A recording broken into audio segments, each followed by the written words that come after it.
My name is Jessica Martinez, and I thought bringing my husband to my grandfather's will reading was just being polite.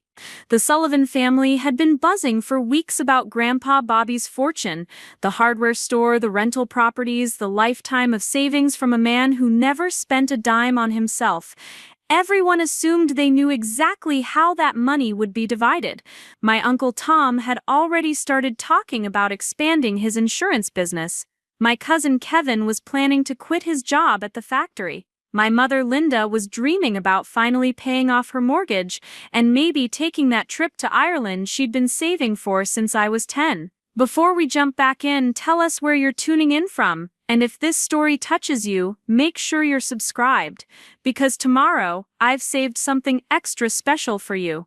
But when I walked into that law office in downtown Riverside with David by my side, everything changed. The moment my family saw my husband's face, the room went completely silent. Not the respectful silence you expect at a will reading, but the kind of silence that comes when someone's entire world shifts beneath their feet. What they discovered in that moment didn't just alter who would inherit my grandfather's $1.5 million estate. It revealed a secret that had been buried in our family for over 30 years, and by the time the lawyer finished reading, the people who had dismissed me my entire life were forced to confront a truth that changed everything they thought they knew about Bobby Sullivan and the legacy he left behind. The foundation of this story begins with understanding who my grandfather really was, not just to our family, but to everyone whose life he touched in Riverside, Ohio. Bobby Sullivan wasn't born wealthy. He grew up during the Depression in a house where dinner sometimes meant bread and butter, where his father worked double shifts at the steel mill just to keep the lights on. When he turned 18 in 1952, Bobby had two choices: follow his father into the mill or find his own path. He chose the army. Korea changed him. Not in the obvious ways that people talk about with veterans, though he carried those scars too. It changed him because it showed him what real brotherhood looked like. He used to tell me stories about the men in his unit, how they shared everything, looked out for each other's families back home, how they promised that if something happened to one of them, the others would make sure their loved ones were taken care of. Those weren't just wartime promises for Bobby, they were sacred vows that shaped how he lived the rest of his life. When he came home in 1954, he didn't go to the mill. Instead, he used his GI benefits to learn the hardware business, working for old Mr. Peterson downtown, until he could afford to buy the store himself in 1961. Sullivan's Hardware became more than just a business. It became the place where young fathers learned how to fix their first homes, where widows could get help with repairs without being overcharged, where kids could earn their first dollars sweeping floors and organizing inventory. Bobby didn't just sell hammers and nails, he sold hope and self-reliance, and he built a fortune doing it. But Bobby Sullivan's wealth wasn't just about business success. He understood something that a lot of people in small towns miss: real estate is everything. Throughout the 1960s and 70s, while other people were buying new cars and taking vacations, Bobby was quietly purchasing rental properties around Riverside. Nothing fancy, just solid houses in working-class neighborhoods where people needed affordable places to live. He never raised rents arbitrarily, never evicted families going through hard times, and often let people work off their rent by helping with repairs or maintenance. By the time I was old enough to understand what wealth looked like, my grandfather owned 12 rental properties, the hardware store, and had investments that most people in town couldn't even pronounce. What made Bobby special wasn't his money though, it was his heart. Every Sunday after Mass at St. Mary B'Sess, he'd drive around town checking on people, not tenants, not customers, just people. Mrs. O'Brien, whose husband died in Vietnam, always found her driveway mysteriously shoveled after snowstorms. The Martinez family, new immigrants who barely spoke English, discovered someone had anonymously paid their daughter's college application fees. When the Kowalski boy needed surgery the family couldn't afford, a generous donor covered the hospital bills, and everyone in town knew who that donor was, even though Bobby never admitted it. This was the man who raised me when my parents' marriage fell apart. My father left when I was 7, disappearing into the Ohio night with his girlfriend and half of my mother's savings. Mom did her best, but she was working 2 jobs and raising my brother Ryan alone. Bobby stepped in without being asked, the way he always did when people needed help. I spent every weekend at his house on Maple Street, learning how to change oil in his garage, helping him tend the vegetable garden behind the kitchen, listening to his stories about Korea and the early days of the hardware store. He taught me that wealth wasn't about accumulation, it was about contribution. He showed me how to use tools not just to fix things, but to build something lasting. Most importantly, he demonstrated what it meant to keep your word, no matter what it cost you. When Bobby Sullivan made a promise, it was as solid as the foundation of his house. When he told someone he'd take care of them, they never had to worry again. When he said he'd remember them, he meant it with his whole heart. That's why, when he started getting sick in 2023, I spent every Tuesday evening at his house, helping him organize his affairs, listening to him reminisce about the old days, making sure he wasn't alone. Bobby had emphysema from years of smoking, and the doctor said his heart was wearing out, but his mind stayed sharp right until the end. During those Tuesday visits, he'd often pull out old photo albums, pointing to pictures of people I'd never met, telling stories about promises he'd made decades ago. There was one photo he returned to repeatedly. It showed him in his army uniform, arm around another young soldier, both of them grinning at the camera with the kind of carefree joy that only exists before life teaches you how much loss you can bear. Bobby would stare at that photo for long minutes, his weathered fingers tracing the edges, and sometimes I'd catch him whispering something I couldn't quite hear. When I asked about it, he'd just smile and say, "Some friendships go deeper than blood, Jesse, deeper than time too." I didn't understand what he meant then. I thought he was just being sentimental about his war buddies. But that photo, and the secret it represented, would eventually explain why my family's assumptions about his will were so completely wrong. My relationship with the rest of the Sullivan family had always been complicated, not hostile, exactly, but distant in the way that happens when people have different values and priorities. My Uncle Tom was a good man, but he measured success by the size of your house and the model of your car. He'd built a comfortable life selling insurance, and he'd raised his kids Kevin and Ashley to expect comfort as their birthright. Tom couldn't understand why I'd chosen nursing, a profession he saw as both underpaid and unnecessarily stressful, when I could have gone into business or married someone with better prospects.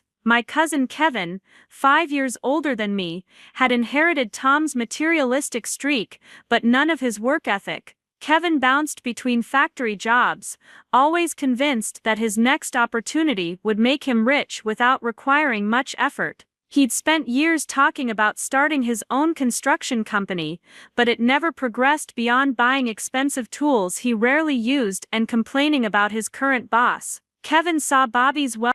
Preparing and narrating this story took us a lot of time, so if you are enjoying it, subscribe to our channel. It means a lot to us. Now back to the story. As his ticket out of manual labor, the inheritance that would finally let him live the life he felt he deserved. Ashley was different, more focused, but also more calculating. She'd married well, to a dentist named Mark Davis, and they lived in the nicest subdivision in Cedar Falls. Ashley had always been Bobby's favorite among the grandchildren, mainly because she remembered his birthday and called him every few weeks. But even her affection felt strategic, like an investment in her future inheritance. She'd often make comments about how the hardware store should stay in the family, how Bobby's properties could be developed into something more profitable, how his old-fashioned way of doing business was leaving money on the table.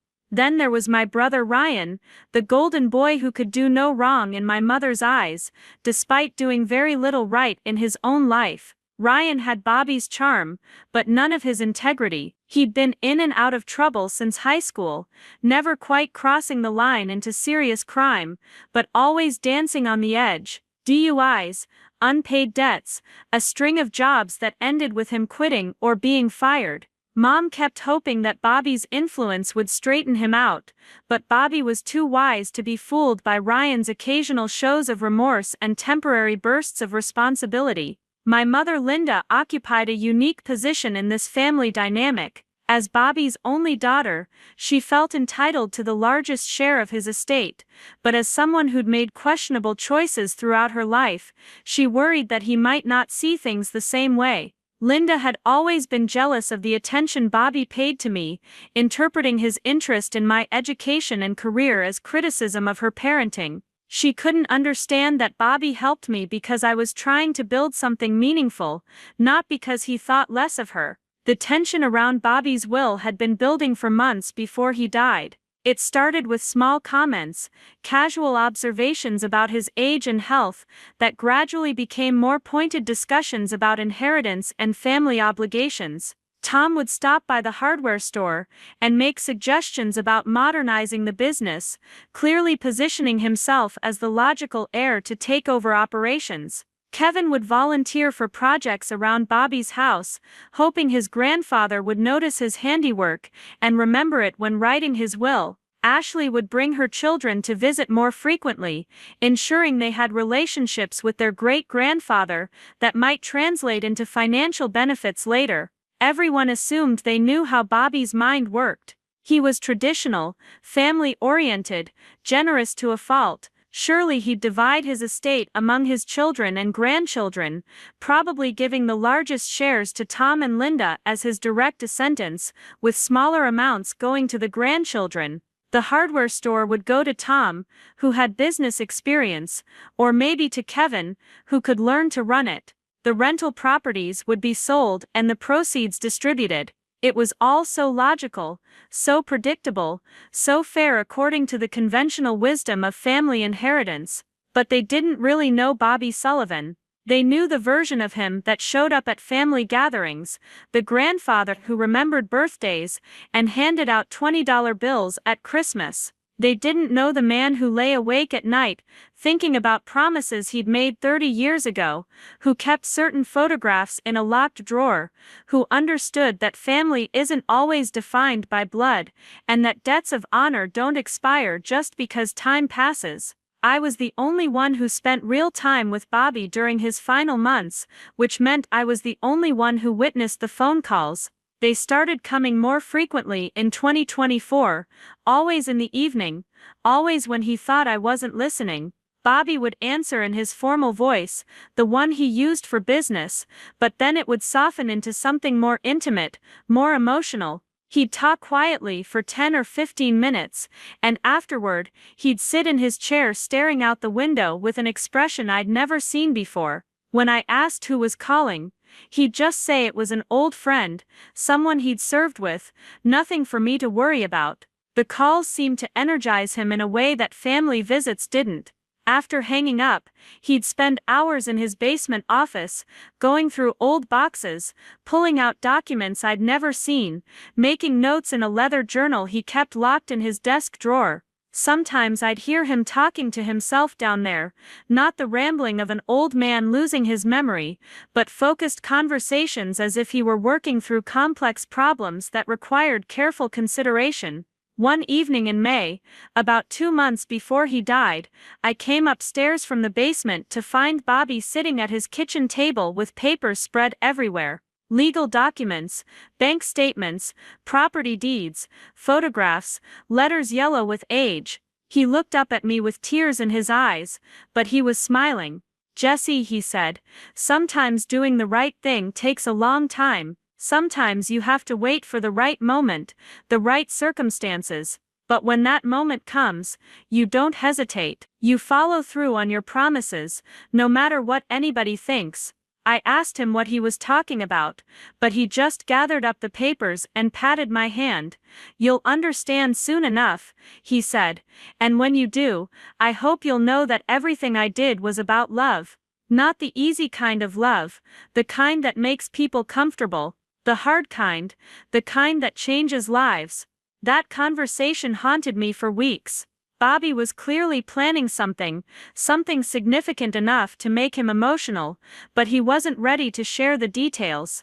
All I could do was continue our Tuesday evening visits, help him with whatever he needed, and trust that when the time came, he'd explain what he'd been preparing for. The end came suddenly in July. Bobby had a massive heart attack while working in his garden, surrounded by the tomatoes and peppers he'd been tending all summer. Mrs. Peterson next door found him an hour later, peaceful among the plants he'd nurtured with the same care he'd shown people throughout his life. The funeral was packed, with people standing in the back of St. Mary's and spilling out into the parking lot. Half the town came to pay their respects to the man who'd helped build their community, one act of kindness at a time. But even in death, Bobby Sullivan had one more surprise in store for everyone who thought they knew him. The reading of his will was scheduled for August 15th at the offices of Brooks and Associates downtown. Margaret Brooks had been Bobby's lawyer for 15 years, handling the incorporation of his rental property business and updating his will periodically as his wealth grew. Everyone expected a straightforward proceeding, the kind of formal but predictable gathering where family members learn exactly what they'd inherited and begin making plans for their newfound wealth. I almost didn't bring David to the reading. We'd only been married 6 months, having had a small ceremony during the COVID pandemic, with just immediate family present.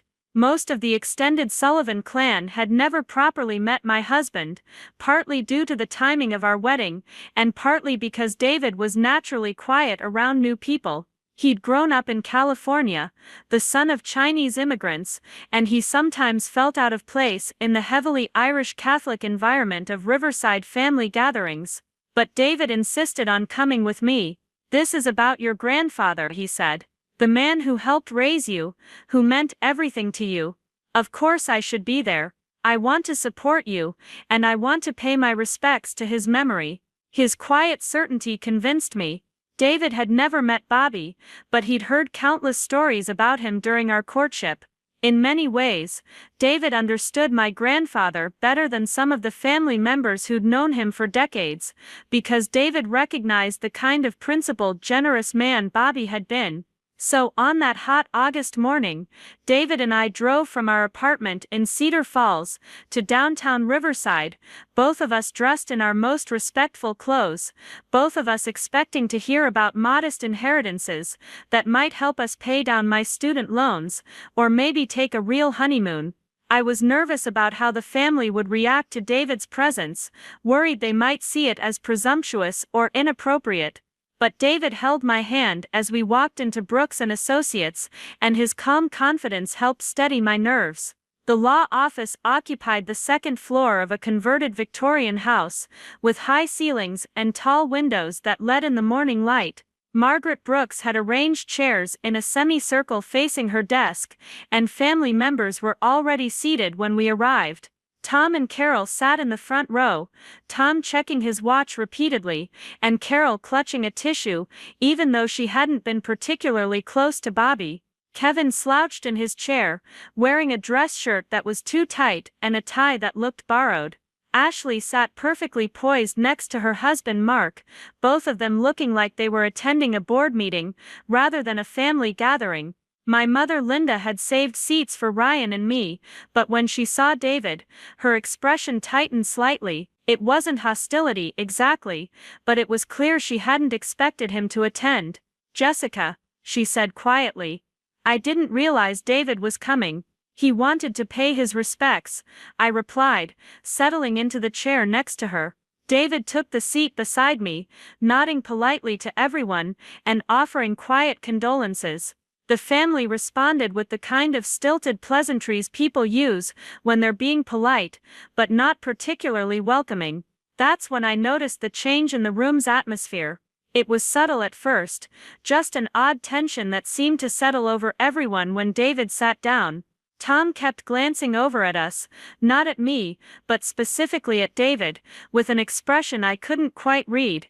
Kevin was staring too, his usual casual demeanor replaced by something more focused, more alert. Even Ashley seemed distracted, stealing looks at my husband when she thought no one would notice. Margaret Brooks entered at exactly 10 o'clock, carrying a thick folder and wearing the kind of serious expression lawyers adopt for important occasions. She was a woman in her 50s, gray-haired and professional, someone who'd handled enough estate readings to know how to balance compassion with efficiency. She offered brief condolences to the family, spoke about Bobby's contributions to the community, and then opened the folder containing his final wishes. "Before I begin," she said, "I want to mention that this will contain some unusual provisions." Robert specifically requested that I read it in its entirety, without summarizing or skipping sections, because he wanted everyone to understand not just what he decided, but why he decided it. This may take longer than typical will readings, but I ask for your patience as we honor his final wishes. That should have been our first clue, that this wasn't going to be a standard division of assets among family members. But everyone was too focused on the size of their expected inheritances to pay attention to the warning signs. Tom straightened in his chair, Kevin stopped fidgeting, and Ashley pulled out her phone to discreetly take notes. They were all ready to hear their names called and their futures secured. Margaret cleared her throat and began reading in her clear professional voice. "I, Robert Francis Sullivan, being of sound mind and body, do hereby set forth my final will and testament, with the hope that my family will understand the decisions I have made are based on love, honor and promises that transcend the ordinary obligations of inheritance." The formal language continued for several paragraphs, covering the standard legal provisions about debts and taxes, and the appointment of Margaret as executor. Then she reached the first specific bequest, and that's when the family's assumptions began to crumble. "To my daughter Linda Martinez, who has struggled financially since her divorce, and who has worked tirelessly to provide for her children, I leave the sum of $50,000 to be used for her own security and well-being. This amount reflects my love for her and my hope that she will use this gift to build the stable future she deserves." $50,000. It was generous by normal standards, life-changing money for someone in my mother's position, but it was a fraction of what she'd expected. Linda's face went pale, and I could see her doing the math in her head. If the estate was worth $1.5 million, and she was getting $50,000, how was the rest being divided? "To my son Thomas Sullivan," Margaret continued, "who has built a successful business and provided well for his family, I leave the sum of $75,000 and my collection of military memorabilia, with the hope that he will preserve these items and share their stories with future generations." Tom's jaw tightened. 75,000 was significant, but it wasn't the inheritance of a primary heir. It wasn't enough to expand his business or secure his retirement. It certainly wasn't enough to justify the years he'd spent positioning himself as Bobby's logical successor. Margaret kept reading. "Kevin received $25,000 and Bobby's workshop tools. Ashley got $40,000, and the family jewelry. Ryan, to everyone's surprise, received only $10,000, and a stern admonition to use the money wisely and seek help for his ongoing problems." Each bequest was accompanied by personal messages that showed Bobby had thought carefully about every family member's needs and circumstances, but none of them represented the major inheritance everyone had expected. The math was getting disturbing. Even if you added up all the family bequests, plus the smaller amounts going to Bobby's church and favorite charities, it still left over $1 million unaccounted for. Where was the hardware store? The rental properties? The bulk of his investment portfolio? That's when Margaret reached the part of the will that changed everything, and that's when the family finally understood why David's presence in that room wasn't just supportive, it was absolutely essential. "The remainder of my estate," Margaret read, her voice taking on a slightly different tone, "including Sullivan's hardware, all rental properties, investment accounts, and my personal residence, I leave in its entirety to David Chen, the son I never had the privilege to raise, but whose father I promised to care for, as my own brother 32 years ago, in a hospital in Seoul, South Korea." The silence that followed was so complete you could hear the air conditioning cycling in the building's basement. Nobody moved. Nobody breathed. Everyone just stared at Margaret Brooks, as if she'd suddenly started speaking a foreign language, and then slowly, one by one, they turned to look at David. My husband sat perfectly still, his face a mask of controlled emotion, but I could see his hands trembling slightly in his lap. This wasn't news to him. Somehow, David had known this moment was coming, and he'd been dreading it as much as he'd been preparing for it. Furthermore, Margaret continued, I want my family to understand that this decision was not made lightly or recently. David's father, Lieutenant James Chen, saved my life during the Korean War and died protecting our unit from enemy fire. Before he died, he asked me to watch over his family, to make sure his wife and unborn child would be cared for. I gave my word to a dying hero, and I have spent the last 32 years keeping that promise, through regular financial support, educational assistance, and now this final gift. David Chen is not just inheriting my wealth, he is inheriting the love and gratitude I owed his father, a debt that can never truly be repaid, but must always be honored. The room exploded. Not literally, but the silence shattered into a chaos of voices, accusations, and disbelief that transformed the dignified law office into something resembling a battlefield. Tom was on his feet, demanding to know how this was possible, insisting there had to be a mistake.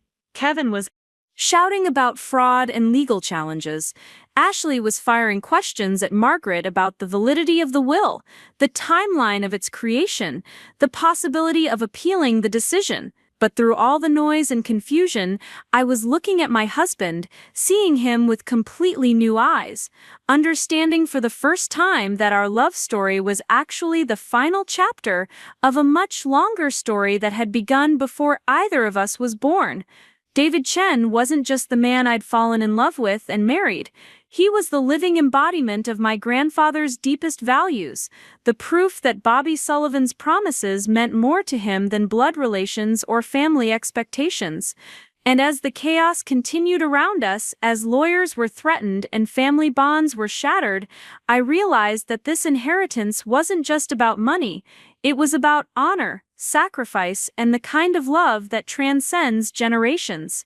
It was about a promise made by a young soldier to a dying friend, and the lifetime of commitment required to keep that promise alive.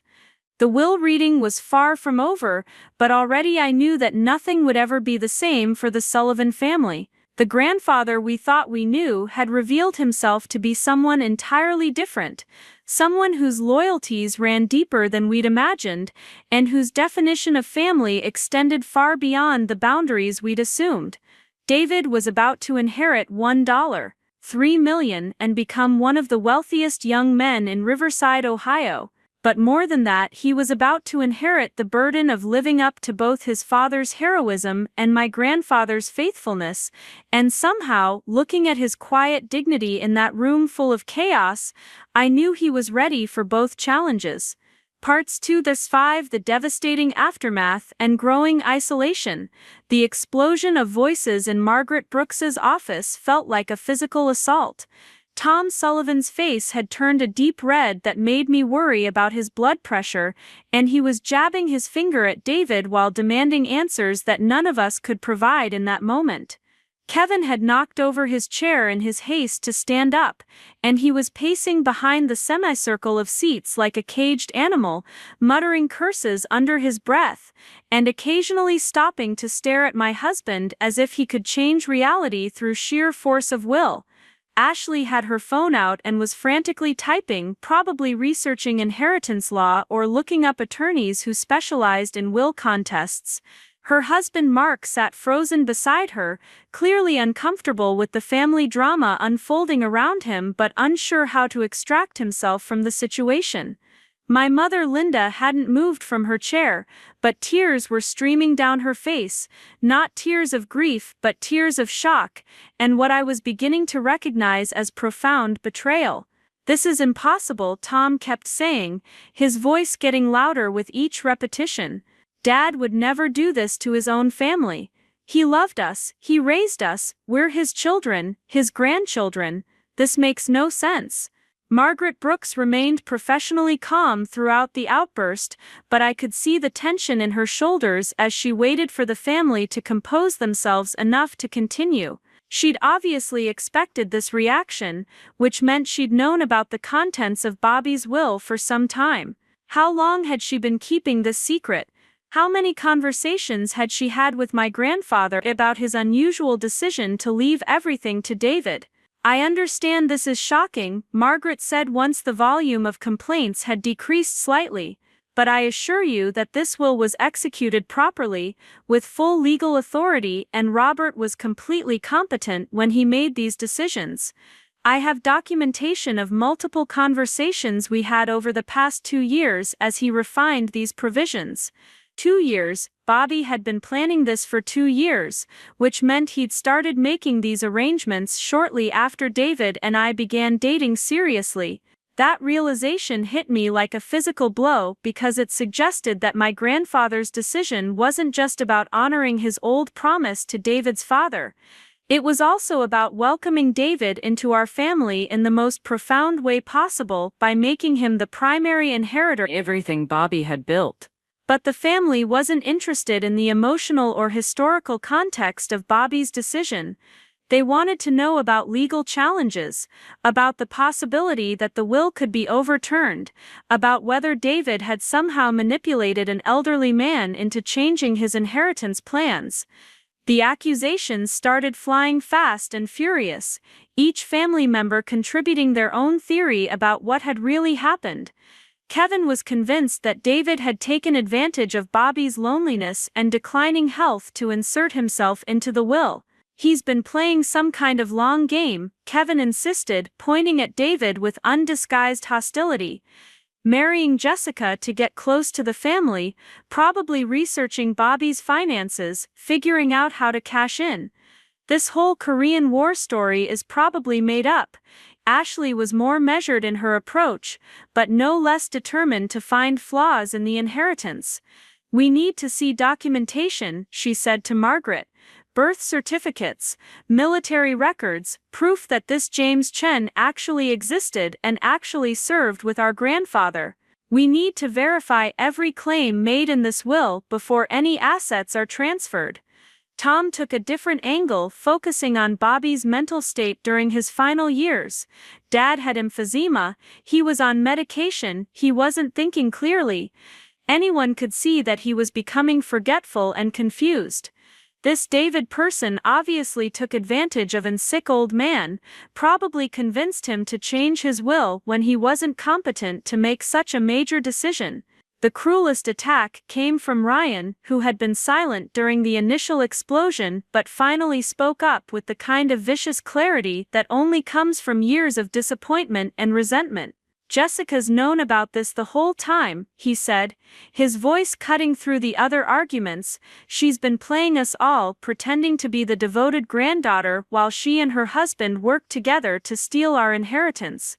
She probably helped him research the family, fed him information about Bobby's finances, maybe even forged some of these Korean War documents. The accusation hung in the air like poison gas, and suddenly everyone was looking at me with suspicion instead of just confusion. The idea that I had betrayed my own family, that I had conspired to defraud my own mother and brother, was so absurd that I couldn't even formulate a response.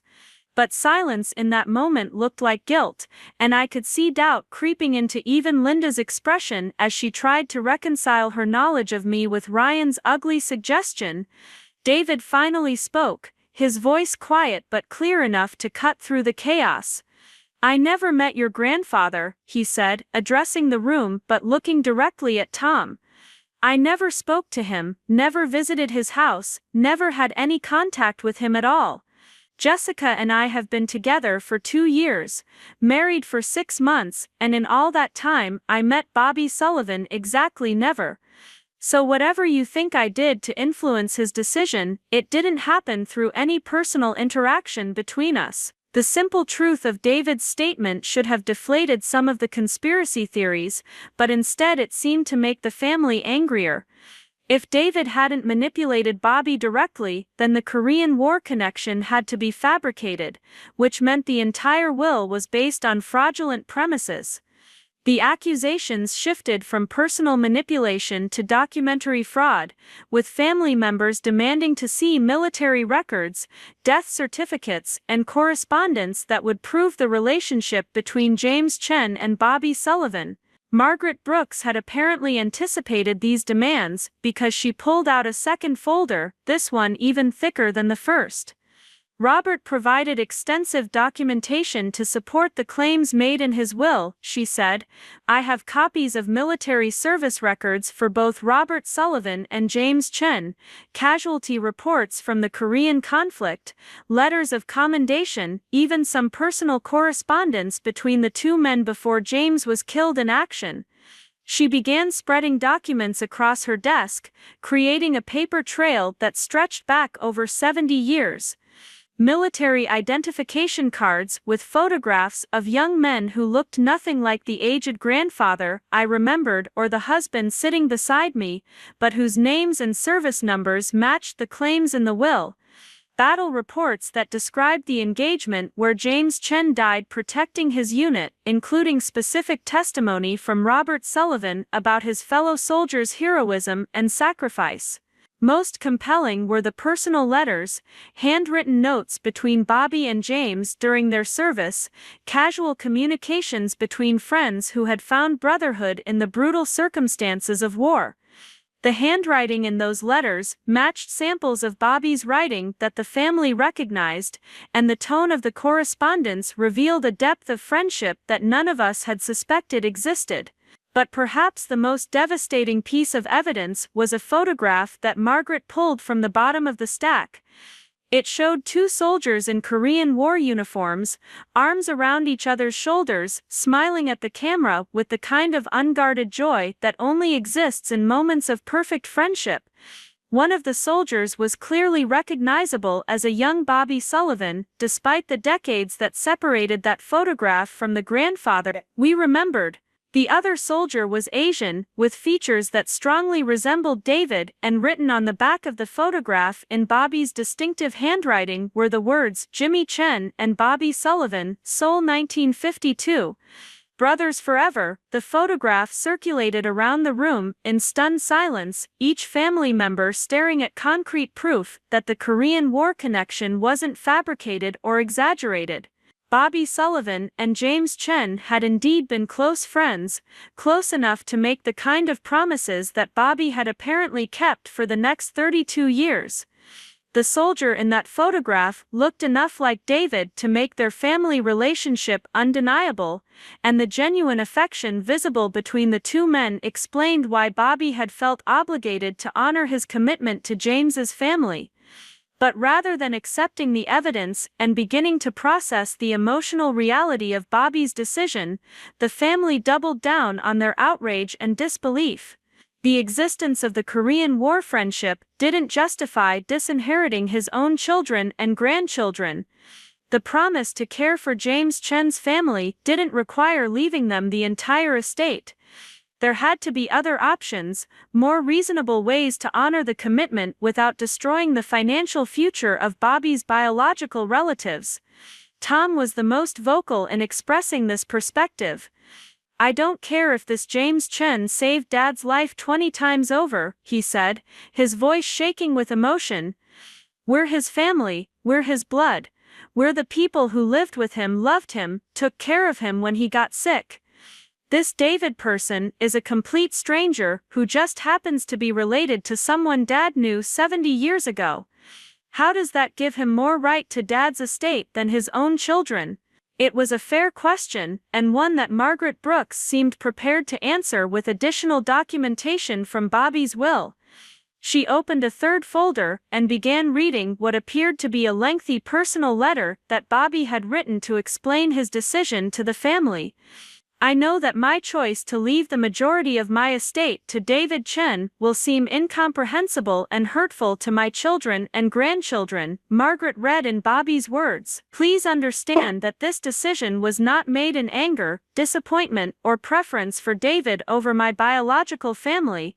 It was made in fulfillment of a sacred promise that has shaped every day of my life since 1952. The letter continued for several pages, describing in detail the circumstances of James Chen's death and the promise Bobby had made to care for James's wife and unborn child. But more than just explaining the historical context, Bobby's letter revealed the extent to which he had been involved in David's life over the years, financial support and guidance that none of us had known about. According to Bobby's letter, he had been sending money to James's widow, Helen Chen, from the moment he returned from Korea. Not large amounts, but consistent contributions that helped her raise David as a single mother in California. When David showed academic promise, Bobby had anonymously funded his college education. When David decided to pursue nursing, Bobby had covered the costs of his training. When David needed help with a down payment for his first apartment, Bobby had provided it through intermediaries who never revealed the source of the assistance. David Chen has been my responsibility and my joy for 32 years, Bobby's letter explained. I have watched him grow into the kind of man his father would have been proud of, someone who dedicates his life to caring for others, someone who understands the value of service and sacrifice. He has never asked me for anything, never even knew I was involved in supporting his family, but he has given me the satisfaction of keeping my promise to his father. The letter went on to describe Bobby's relationship with David in terms that he had never used to describe his relationships with his biological family members. David represented the best of both his father and Bobby himself, someone who embodied the values of honor and service that had defined Bobby's own life. The inheritance wasn't just about money or property, it was about passing those values to someone who would continue Bobby's legacy of generosity and community service. But Bobby's most pointed commentary was reserved for his assessment of his own family's relationship with wealth and responsibility. Without being deliberately cruel, he noted that his children and grandchildren had come to expect financial support without corresponding efforts to contribute to their community or help others in need. They saw his wealth as their birthright rather than as a tool for positive impact, and they had never shown interest in the values that had driven Bobby to accumulate that wealth in the first place. I love my family deeply, Bobby's letter concluded, but I have seen no evidence that they would use this inheritance to honor the principles that guided my life.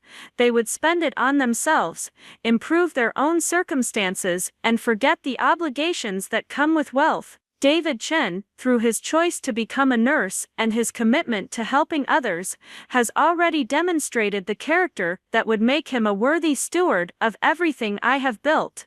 The brutality of that assessment landed like a physical blow on everyone in the room. Bobby hadn't just chosen David over his biological family because of a promise made 70 years ago. He had chosen David because he believed David was a better person than any of his own relatives, someone more deserving of the fortune Bobby had spent his lifetime accumulating. The silence that followed Margaret's reading of Bobby's letter was different from the earlier silence of shock and confusion. This was the silence of people confronting truths about themselves that they had never been forced to acknowledge. Bobby's assessment of his family's character wasn't entirely unfair, and everyone in that room knew it. They had expected to inherit his wealth, not because they had earned it or because they would use it wisely, but simply because they shared his DNA.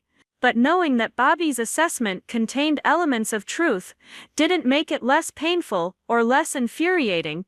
Linda was the first to break the silence, her voice barely above a whisper but carrying the weight of profound hurt and disappointment. "How could he do this to us?"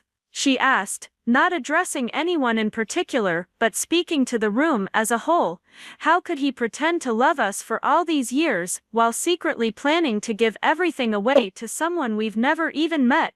How could he lie to us about what we meant to him? It was a heartbreaking question, and one that revealed the depth of the family's sense of betrayal.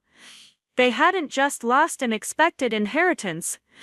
They had discovered that the man they thought they knew, the grandfather and father who had seemed to care about their well-being and their futures, had actually been judging them for years and finding them lacking in comparison to a stranger. Ryan's response was more typical of his character, focused on the practical implications rather than the emotional devastation. "This is fraud," he said flatly. "Dad was mentally compromised. He was manipulated by someone who researched our family and figured out how to exploit his war guilt. No competent person gives away $3 million to someone they've never met. We're going to challenge this will. We're going to prove that Dad wasn't capable of making this decision, and we're going to get our rightful inheritance back." Kevin and Ashley immediately voiced their agreement with Ryan's plan, and suddenly the room was filled with talk of lawyers and legal challenges and the various grounds on which Bobby's will could be contested. Mental incompetence, undue influence, fraud, documentary forgery, every possible avenue for overturning the inheritance was discussed and evaluated for its likelihood of success. Tom was more measured in his response, but no less determined to fight Bobby's decision. "We need to approach this systematically," he said, taking charge of the family's reaction in the way he often did during crises. "We need our own lawyer, someone who specializes in will contests. We need to gather evidence about Dad's mental state during his final years, medical records that might show cognitive decline or susceptibility to manipulation. We need to investigate this David person, find out how he really learned about our family, what kind of research he did to create this elaborate Korean War story." The family was unifying around their shared sense of injustice and their determination to fight the will, but their unity excluded David and me completely. We had become the enemy, the outsiders, who had somehow stolen what belonged to the Sullivan family by right of birth and relationship. The fact that I was Bobby's granddaughter, that I had cared for him during his final months, that I had genuinely loved him without any expectation of financial reward, none of that mattered anymore. I had married the wrong person, and that marriage had cost the family their inheritance. Margaret Brooks tried to restore some semblance of order to the proceedings, reminding everyone that will contests were expensive, time-consuming, and rarely successful. When the deceased had been represented by competent legal counsel, she had extensive documentation of her conversations with Bobby over the 2 years he had been refining his will, evidence that he had been mentally sharp and fully aware of the implications of his decisions.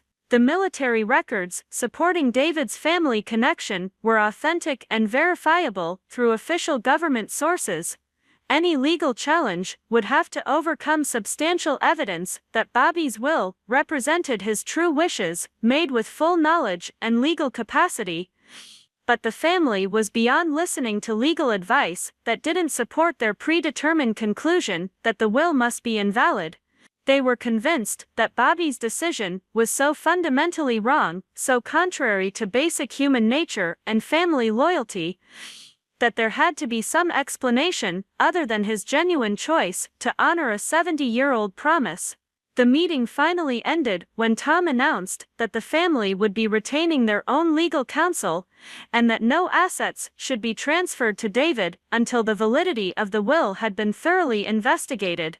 Margaret Brooks noted that she was legally obligated to execute Bobby's will, as written, unless a court specifically ordered her to halt the process, but she agreed to proceed slowly, given the family's intention to contest the inheritance. As we filed out of Brooks and Associates, the family members clustered together in the parking lot, continuing their discussion of legal strategy and their theories about how David had engineered this elaborate fraud. David and I walked to our car alone, suddenly outcasts from the family that had been the center of my entire life. The drive back to Cedar Falls passed in near silence, both of us trying to process what had just happened and what it would mean for our future together.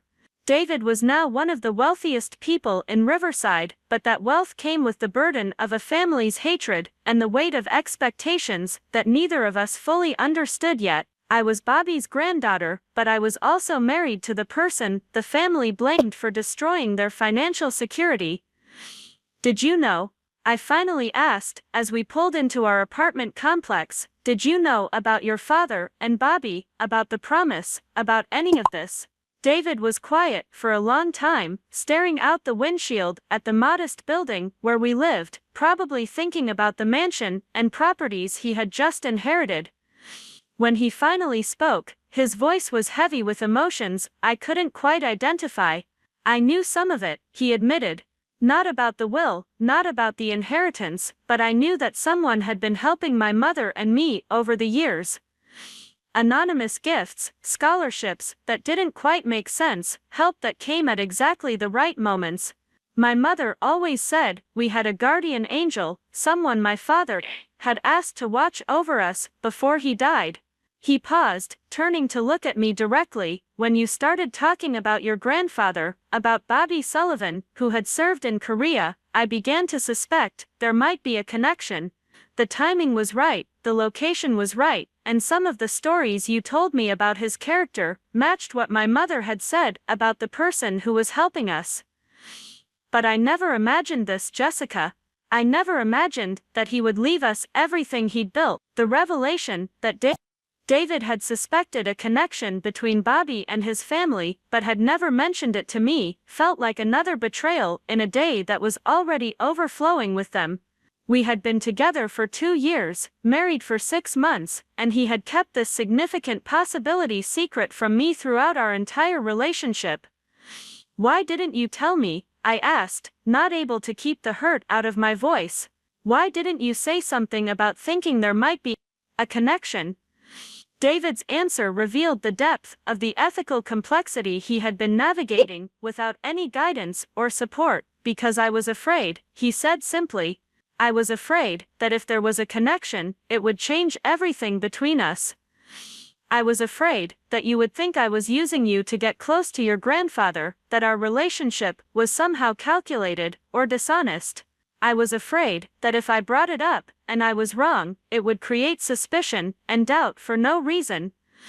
And I was afraid that if I brought it up, and I was right, it would put you in an impossible position between your family and me."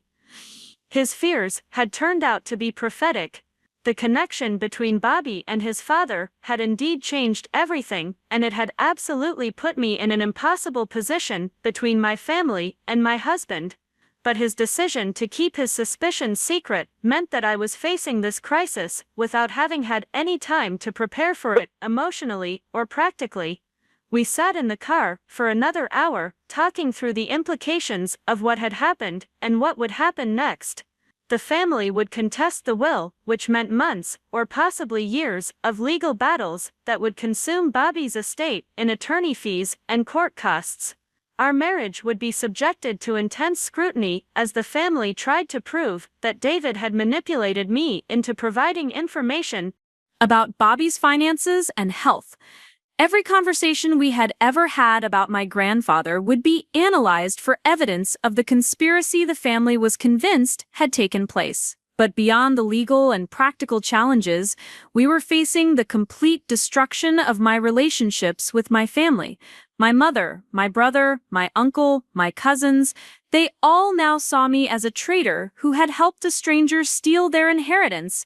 The fact that I had been as surprised as anyone by Bobby's will wouldn't matter to them because I had married the beneficiary, which made me complicit in their eyes regardless of my actual knowledge or intentions. The isolation hit me even before we got out of the car. My phone had been buzzing constantly during the drive home, but when I finally looked at the messages, they were all variations of the same theme. Accusations, demands for explanations, ultimatums about choosing between my family and my husband. My mother's text was the most painful. "I don't know who you are anymore, Jessica. The daughter I raised would never have done this to her own family." Ryan's message was more direct. "You and your husband destroyed our lives today. I hope you're happy with your blood money. Kevin had sent a string of profanity-laden accusations that I deleted without reading completely. Ashley's message was longer and more detailed, outlining all the reasons why the family would be pursuing legal action and warning me that my cooperation with their investigation would be taken into account when they decided whether to maintain any relationship with me after the will was overturned. Even people outside the immediate family had already heard about the will reading and were taking sides. My phone showed missed calls from cousins I hadn't spoken to in years, friends of my mother who wanted to express their shock and disappointment, neighbors who had heard rumors about the inheritance and wanted to know if they were true. Word travels fast in small towns, and the story of Bobby Sullivan leaving his fortune to an Asian stranger instead of his own family was exactly the kind of scandal that would dominate conversations at Murphy's Diner for months to come. David was receiving his own flood of communications, though his were coming through channels I didn't recognize. His phone was ringing with calls from numbers in California, messages from relatives and family friends who had apparently been contacted by someone trying to verify his connection to James Chen and Bobby Sullivan. The family's investigation into David's background had begun before we even made it home from the law office. The practical implications of our situation were starting to become clear as well. David was now the owner of Sullivan's Hardware, 12 rental properties, Bobby's house on Maple Street, and investment accounts worth hundreds of thousands of dollars. But he couldn't access any of those assets while the will was being contested, which meant we were stuck in our tiny apartment living on our nursing salaries while technically being millionaires. More immediately problematic, we were going to need our own legal representation to defend against the family's challenge to Bobby's will.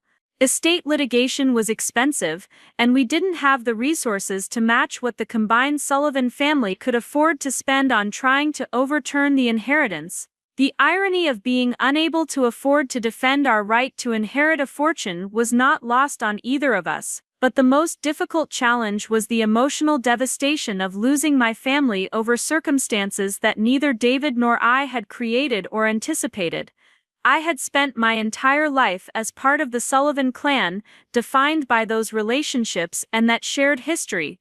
Now I was cut off from all of it, persona non grata at family gatherings, excluded from the support system that had sustained me through every previous crisis in my life. The loneliness was immediate and overwhelming. I couldn't call my mother for advice about how to handle the stress because she was one of the sources of the stress. I couldn't turn to my brother for support because he was convinced I had betrayed him. I couldn't seek guidance from my uncle or cousins because they were all united in their opposition to me and David. For the first time in my life, I was truly alone except for my husband, and our marriage was now carrying the weight of replacing every other relationship I had lost. David was dealing with his own version of isolation, but his was different because it was familiar. He had grown up as the son of immigrants in California, always slightly outside the mainstream community, always aware of being different from his classmates and neighbors. The hostility from my family was painful for him, but it wasn't the complete destruction of his entire social world the way it was for me. "We'll get through this," he said, as we finally made our way upstairs to our apartment. "Whatever happens with the will, whatever the family does, we'll figure it out together. We have each other, and we have the truth on our side. That has to be enough." I wanted to believe him, but I was struggling to see how the truth would be sufficient to overcome the combined opposition of my entire family and the broader community that would inevitably take sides in this conflict. The truth was that David's father had died saving Bobby's life, that Bobby had kept his promise to care for James's family, that the inheritance was the culmination of a 32-year commitment to honor a debt of gratitude and love. But that truth was going to be buried under legal arguments about mental competence and undue influence and documentary fraud. The truth was also that I had genuinely loved my grandfather without any knowledge of his plans, that I had married David for reasons that had nothing to do with money or inheritance, that I was as shocked as anyone by the contents of Bobby's will. But that truth was going to be obscured by the family's certainty that I must have been involved in some kind of conspiracy, that no one could be as innocent as I was claiming to be. As we settled into our small apartment that evening, surrounded by the modest possessions of two working nurses, it was almost impossible to believe that we had inherited a fortune that morning. The inheritance felt abstract, theoretical, like something that was happening to other people rather than to us. What felt real was the loss, the isolation, the sudden transformation from beloved family member to enemy outsider. But even in the midst of that devastation, I was beginning to understand something important about Bobby's decision and about the values he had tried to pass down to me during all those Tuesday evening visits. The inheritance wasn't really about money or property, it was about character, integrity, and the courage to do what you believe is right even when it costs you everything you thought you wanted. Bobby had chosen David not just because of a promise made 70 years ago, but because David embodied the principles Bobby most valued: service to others, quiet humility, dedication to helping people in need. The family's reaction to losing the inheritance was proving Bobby's assessment of their character, showing that they saw his wealth as their birthright rather than as a responsibility to continue his legacy of generosity. I was beginning to realize that I had a choice to make. I could fight to regain the family acceptance I had lost, probably by distancing myself from David and supporting their legal challenge to the will. Or I could choose to honor Bobby's values and his judgment, supporting David's inheritance and accepting the cost of that decision in terms of family relationships. It wasn't an easy choice, and it wasn't one I was ready to make that evening. But I was starting to understand that this crisis was about more than money or legal documents. It was about who I wanted to be, what I believed in, and whether I had the strength to stand by those beliefs when they required me to stand alone. Part 6: Mine, the manipulation campaign and David's investigation. The emotional warfare began within 24 hours of the will reading. What started as angry phone calls and hostile text messages quickly escalated into a coordinated campaign designed to isolate David and me completely from any support system we might have had in Riverside. The Sullivan family had apparently spent their first evening after the will reading strategizing about how to make our lives so miserable that we would either voluntarily relinquish the inheritance or make mistakes that could be used against us in court. Linda led the charge with a series of phone calls to extended family members, church friends, and community acquaintances who had known Bobby for decades. Her version of events painted David as a sophisticated con artist who had researched the Sullivan family history, discovered Bobby's Korean War service, and fabricated an elaborate story about being the son of Bobby's war buddy. According to Linda's narrative, I was either a naive victim of David's manipulation or a willing accomplice who had helped him gain access to Bobby during his vulnerable final months. The story was compelling because it explained away the cognitive dissonance that Bobby's real decision created. People who had known Bobby Sullivan for 40 or 50 years couldn't reconcile the generous family-oriented man they remembered with someone who would leave his children and grandchildren virtually nothing while giving everything to a stranger. Linda's conspiracy theory allowed them to preserve their image of Bobby as the beloved patriarch they remembered while directing their anger toward the outsiders who had supposedly corrupted his final wishes. Ryan took a more aggressive approach, spreading rumors through social media and the informal networks that connect people in small towns. His Facebook posts described the inheritance as an elaborate fraud perpetrated by immigrants who had targeted elderly veterans with fabricated military stories. He didn't mention David by name in these posts, but anyone who knew the situation understood exactly what he was referencing, and the comment sections filled with outraged responses from people who felt personally offended by the idea that a local hero had been victimized by greedy foreigners.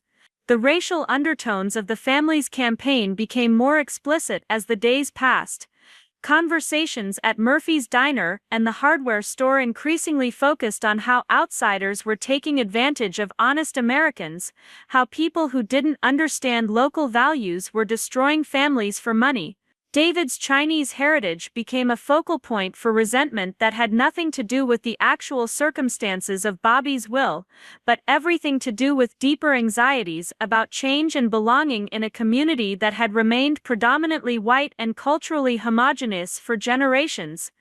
Kevin and Ashley coordinated their efforts through more official channels, contacting local reporters and trying to generate media coverage that would pressure David to renounce the inheritance. They reached out to veterans organizations, suggesting that Bobby had been targeted specifically because of his military service, and that other elderly veterans might be vulnerable to similar scams. They contacted the Better Business Bureau and the State Attorney General's office, filing complaints about elder abuse and inheritance fraud, even though they had no evidence to support these allegations. The campaign was effective because it tapped into existing community loyalties and prejudices. People who had done business with Bobby for decades, who had rented from him or bought supplies from Sullivan's Hardware, felt personally invested in protecting his legacy from what they were told was a cynical exploitation. The fact that none of them had ever heard of David Chen or knew anything about Bobby's connection to the Chen family became evidence of the elaborate deception rather than simply an indication that Bobby had kept certain aspects of his life private. Church became particularly uncomfortable for me. St. Mary's had been Bobby's parish for over 60 years, and many of the congregation had attended his funeral just a month earlier. Now the same people who had offered condolences and shared memories of Bobby's generosity were whispering among themselves about the inheritance scandal and speculating about whether I had known about David's scheme all along. Father Murphy, who had known our family since I was a child, asked me to stay after Mass one Sunday to discuss what he delicately termed the situation. "Jessica," he said, settling into the chair across from me in his small office, "I want you to know that I'm not judging you or your husband. But people in the parish are troubled by what they're hearing about Bobby's will, and they're asking me questions I don't know how to answer. Can you help me understand what really happened?" I tried to explain the true story, the Korean War connection, and Bobby's promise to James Chen, but I could see the doubt in Father Murphy's expression as I spoke. The story sounded fantastic even to me, and I had seen the documentation. To someone hearing it secondhand, without the context of Bobby's character and values, it must have seemed like exactly the kind of elaborate fiction that a sophisticated con artist would create. "I'm sure you believe what you're telling me," Father Murphy said when I finished, his tone gentle but skeptical. "But you have to understand how this looks to people who loved Bobby and can't imagine him making such a decision. Maybe your husband has convinced himself that this story is true. Maybe he's even convinced you. But the Bobby Sullivan we all knew would never have left his own family destitute while giving everything to someone he'd never met." The conversation revealed the fundamental challenge David and I were facing. Everyone who had known Bobby personally was interpreting his decision through the lens of their own relationship with him, and none of those relationships had included knowledge of his commitment to the Chen family. To them, the inheritance looked like a complete departure from Bobby's character, rather than the culmination of values he had held for his entire adult life. Our insistence that we were telling the truth just made us seem more deluded or more dishonest. The isolation became complete when even people who might have been expected to support us began distancing themselves from the controversy. My nursing colleagues at Cedar Falls General started treating me differently, not hostile exactly, but cautious, as if association with me might somehow taint their own reputations. David experienced similar treatment at his job, with supervisors and coworkers suddenly finding reasons to avoid conversations or social interactions that had been routine just weeks earlier. Our landlord, Mr. Patterson, called to inform us that he wouldn't be renewing our lease when it expired in 3 months. He claimed that he needed the apartment for family members, but his discomfort during the conversation made it clear that he had heard about the inheritance controversy and didn't want to be associated with tenants who were involved in what the community saw as elder abuse. The prospect of finding new housing in an area where everyone knew our story and had already decided we were criminals added another layer of stress to our already overwhelming situation. But perhaps the most painful aspect of the family's campaign was the way it distorted every memory of my relationship with Bobby. Conversations that had seemed natural and meaningful at the time were reinterpreted as evidence of my complicity in David's alleged scheme. My regular visits to Bobby's house were now described as surveillance missions where I gathered information about his finances and health. My questions about his military service, which had always been motivated by genuine interest in his experiences, were now seen as fishing expeditions designed to uncover details that could be used to fabricate David's family connection. Even my presence at Bobby's bedside during his final illness was reframed as something sinister. According to the family's narrative, I had used those private moments to pressure him into changing his will, or to gather information about his mental state that David could exploit. The intimacy that had made those visits meaningful to both Bobby and me was transformed into evidence of manipulation and betrayal. The psychological toll of having every loving memory contaminated by suspicion and accusation was devastating. I began questioning my own motivations and reactions, wondering if there had been unconscious elements of calculation in my behavior, even though I knew intellectually that I had acted out of genuine love for my grandfather. The constant barrage of accusations made me second-guess every conversation, every gesture of affection, every moment of connection I had shared with Bobby during his final months. David was dealing with his own version of this psychological assault, but from a different angle. His entire identity as the son of a war hero was being called into question, with family members and community members suggesting that he had fabricated not just the connection to Bobby, but possibly even his father's military service. The attacks weren't just about money or inheritance, they were about his fundamental sense of self and his understanding of his own family history. "Sometimes I wonder if I'm remembering things wrong," he confided to me one evening as we sat in our apartment trying to ignore the latest round of hostile voicemails from my relatives. My mother told me stories about my father's military service, about the friend who had helped our family over the years, but what if I misunderstood something? What if I connected dots that weren't supposed to be connected? His self-doubt was heartbreaking because it showed how effective the family's campaign had been at making us question our own sanity and judgment. Even with documentation and photographs, and Bobby's own written explanation of his decision, the relentless assault on our credibility was making us wonder if we had somehow constructed an elaborate delusion that happened to align with forged documents and fabricated evidence. But it was during this period of maximum isolation and self-doubt that David made a decision that would ultimately change the trajectory of our entire situation. Instead of simply enduring the attacks and waiting for the legal system to validate Bobby's will, he decided to conduct his own investigation into the connection between his father and Bobby. If the family was going to challenge every aspect of his story, he was going to find evidence so compelling that even his harshest critics would be forced to acknowledge the truth. David's investigation began with his mother, Helen Chen, who was still living in the modest house in Sacramento where David had grown up. Helen had never remarried after James's death, dedicating herself to raising David and preserving the memory of his father through stories, photographs, and the careful maintenance of his military medals and commendations. She had always been vague about the source of the financial assistance that had made David's education possible, describing it as help from your father's army friends, without providing specific details.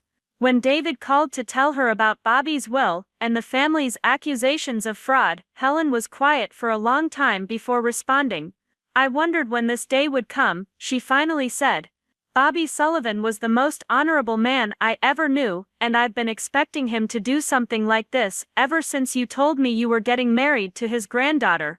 The coincidence was too great, David. He must have been guiding things somehow, making sure you would find happiness with someone from his own family." Helen's revelation that she had known about David's connection to the Sullivan family and had suspected that Bobby was orchestrating our relationship in some way hit me like a physical blow. If David's mother had known, why hadn't David mentioned it to me during our courtship? How many other secrets were embedded in this situation that was already too complex for me to fully understand? But Helen's next revelation was even more shocking.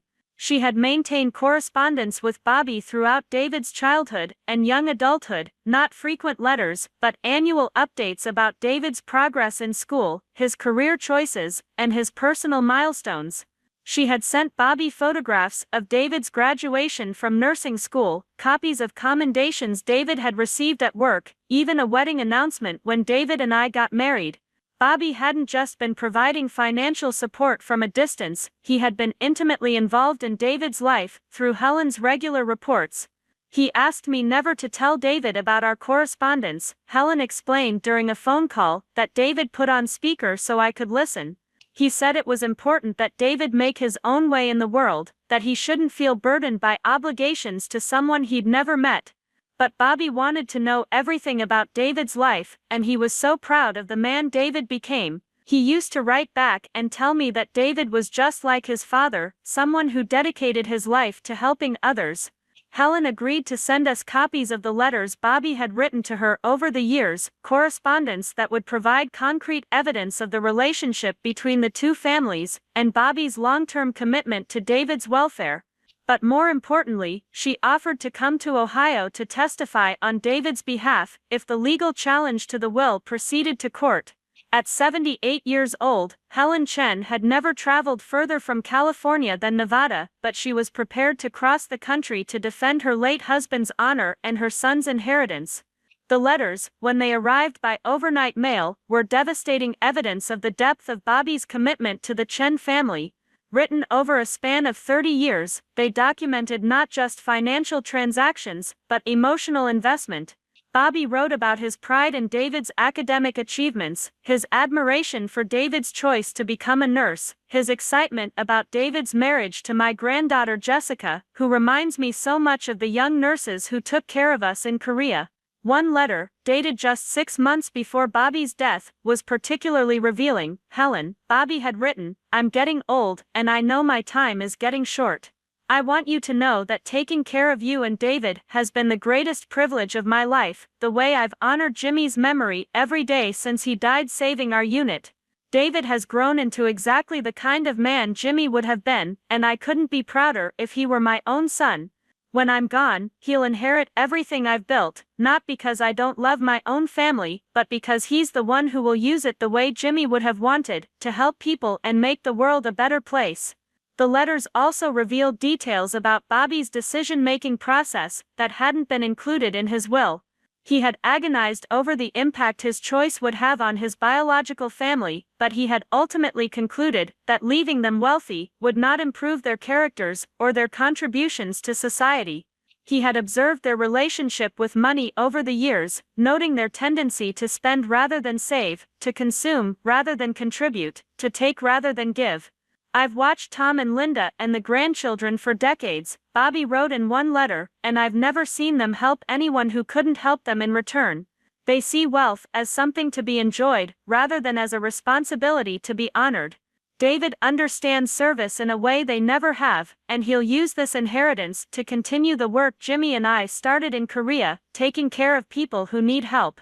But perhaps the most powerful piece of evidence David uncovered was Bobby's own diary, found in his bedroom closet during our first visit to the house on Maple Street after the will reading. Bobby had kept a journal sporadically throughout his adult life, documenting major events and reflecting on decisions that required careful consideration. The entries related to David and the inheritance plans spanned several years and provided insight into Bobby's thought process that no forged document could have replicated. The diary entries were written in Bobby's distinctive handwriting, with references to contemporary events and personal details that would have been impossible for an outsider to fabricate. They described Bobby's internal struggle between his love for his biological family and his commitment to James Chen, his gradual recognition that David embodied values that his own relatives had never embraced, and his growing certainty that leaving the inheritance to David was not just the right thing to do, but the only thing that would truly honor James's sacrifice. One entry, dated 18 months before Bobby's death, captured the essence of his decision with heartbreaking clarity. Today I watched Kevin complain about his job while spending money on things he doesn't need, and I thought about David working double shifts at the hospital to help patients who can't afford proper care. I thought about Ashley planning her third vacation this year, while David sends part of his paycheck to help his mother with medical expenses. I thought about Ryan expecting me to bail him out of his latest financial crisis, while David has never asked me for anything, doesn't even know I've been helping him his whole life. The choice isn't really about Korean War promises anymore. It's about character, and David has it while my own family doesn't. Armed with Helen's letters and Bobby's diary entries, David and I finally had evidence that could counter the family's fraud allegations. The documentation showed a consistent decades-long relationship between Bobby and the Chen family, with details and emotional depth that would have been impossible to fabricate. The letters and diary entries predated David's and my relationship by years, eliminating any possibility that David had manipulated Bobby after meeting me.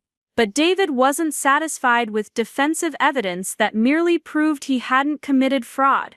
He wanted to find additional documentation that would demonstrate the historical accuracy of the Korean War story, evidence that would vindicate not just his own integrity but his father's heroism. This led him to contact the National Archives and the Department of Defense, requesting copies of all available military records related to James Chen and Bobby Sullivan's service in Korea. The military records that arrived several weeks later were more comprehensive than anything Margaret Brooks had provided during the will reading. They included complete service histories for both men, casualty reports from the engagement where James Chen was killed, eyewitness accounts of his actions during the battle, and recommendations for posthumous medals that had never been awarded due to bureaucratic oversights that were common during the chaotic final months of the Korean War. Most importantly, the military records included testimony from Robert Sullivan describing in detail how James Chen had saved his life and the lives of several other soldiers during an enemy assault on their position. Bobby's account, given to military investigators just days after the battle, matched exactly the story he had told in his will and in his letters to Helen Chen. The consistency of his narrative across 7 decades, documented in multiple official sources, made any suggestion of fabrication or embellishment impossible to sustain. But David's most significant discovery came when he decided to investigate whether other members of Bobby's military unit were still alive and could provide additional testimony about James Chen's heroism. Using information from the military records, David identified 3 soldiers who had served with Bobby and James in Korea, and who were still living. 2 of them lived in other states, and were too elderly to travel, but one, a man named Frank Moretti, lived just 90 miles away in Columbus. Frank Moretti was 89 years old, living in an assisted care facility, but his memory of the Korean War was vivid and detailed. When David contacted him and explained the situation with Bobby's will, Frank became emotional in a way that demonstrated the depth of the bonds formed between the men who had served together in that brutal conflict. "Jimmy Chen was the bravest man I ever knew," Frank said during David's visit to the nursing home. "He didn't just save Bobby's life that day, he saved all of us, and Bobby never forgot it, never stopped talking about how he owed Jimmy everything. Bobby used to say that if anything ever happened to him, we should all look out for Jimmy's family the way Jimmy had looked out for us." Frank had maintained sporadic contact with Bobby over the years, and he remembered Bobby mentioning his commitment to help James Chen's family. He had never known the details of Bobby's assistance or the extent of his financial support, but he had always understood that Bobby felt a profound obligation to honor his fallen friend's memory through service to his family. "Bobby was the most honorable man I knew," Frank said, his voice shaking with emotion. If he left his money to Jimmy's boy, then that's exactly what Jimmy would have wanted him to do. Anyone who says different didn't know Bobby Sullivan, and they sure didn't know what we went through over there or what we owed each other. Frank agreed to provide a written statement about James Chen's heroism and Bobby Sullivan's character, testimony that would carry enormous weight if the will contest proceeded to trial. As a contemporary witness to the events that had shaped Bobby's commitment to the Chen family, Frank could authenticate details that no amount of documentary evidence could fully convey. But Frank's most valuable contribution was his offer to contact other surviving members of their military unit, men he had kept in touch with through veterans organizations and reunion events. Within 2 weeks, Frank had assembled statements from 5 additional Korean War veterans who remembered James Chen's sacrifice and Bobby Sullivan's dedication to honoring his friend's memory. These men, all in their late 80s or early 90s, represented the last living witnesses to the events that had shaped the rest of Bobby's life. The statements from Bobby's fellow veterans painted a picture of friendship and loyalty that transcended anything the Sullivan family could claim about blood relationships or biological inheritance rights. These men described a bond forged in combat, tested under the most extreme circumstances imaginable, and maintained through decades of mutual support and shared memory. They spoke of Bobby's character in terms that emphasized his integrity, his faithfulness to his promises, and his understanding of honor as something that required action rather than just sentiment. Bobby Sullivan kept faith with Jimmy Chen for 70 years, wrote one veteran. He never forgot what Jimmy did for us, and he never stopped taking care of Jimmy's family the way Jimmy had taken care of his buddies. That money doesn't belong to Bobby's blood relatives, it belongs to the family of the man who died saving Bobby's life. Armed with Helen's correspondence, Bobby's diary, comprehensive military records, and testimony from surviving veterans, David had assembled evidence that would be nearly impossible to discredit in court. The documentation spanned 70 years and included multiple independent sources, all confirming the same basic story of sacrifice, promise-keeping, and honor that Bobby had described in his will. Any suggestion that David had fabricated his connection to Bobby or manipulated an elderly man into changing his inheritance plans would have to account for decades of consistent documentation and testimony from credible witnesses who had no financial stake in the outcome.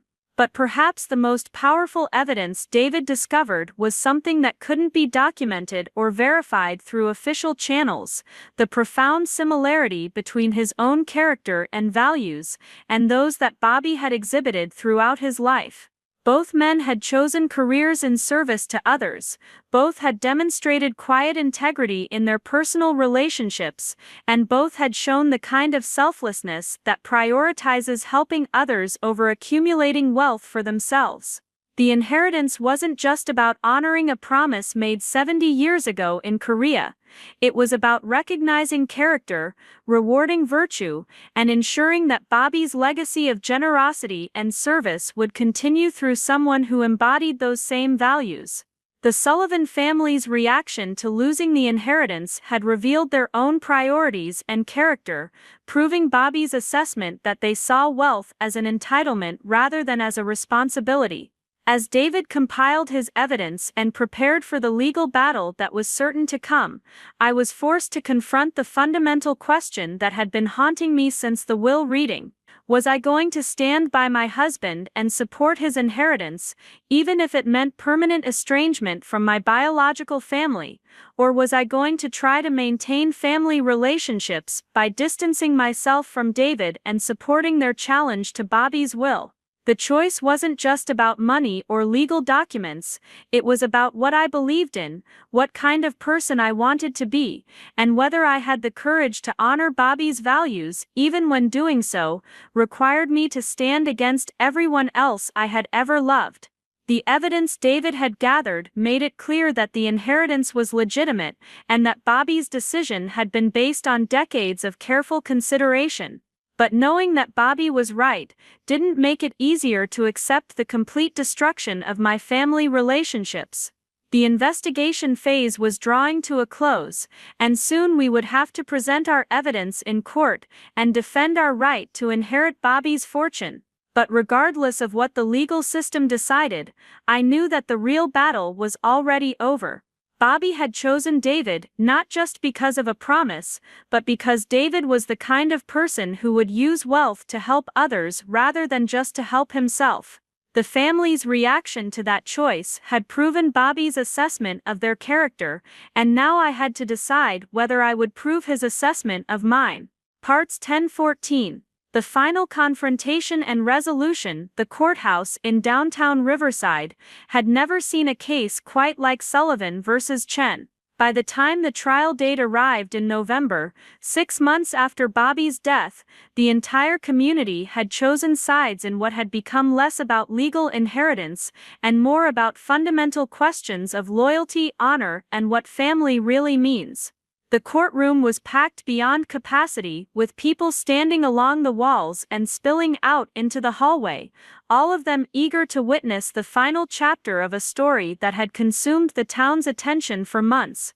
Judge Patricia Hoffman had been assigned to the case, a woman in her early 60s with a reputation for no-nonsense jurisprudence and little patience for family drama that masqueraded as legal dispute.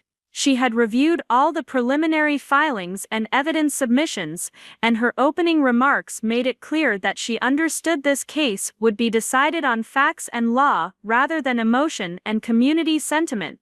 The Sullivan family had retained Marcus Webb, a prominent estate attorney from Columbus, who specialized in will contests. Webb was expensive, polished, and aggressive, exactly the kind of lawyer who thrived on high-profile cases that generated media attention.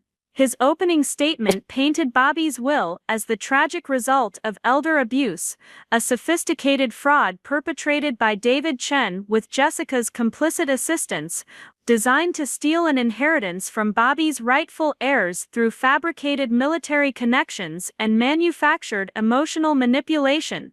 "Ladies and gentlemen of the jury," Webb began, his voice carrying the practiced authority of someone accustomed to commanding attention, "this case is about the exploitation of a vulnerable elderly man by strangers who researched his life, discovered his military service, and constructed an elaborate fiction to steal his life's work from his own children and grandchildren.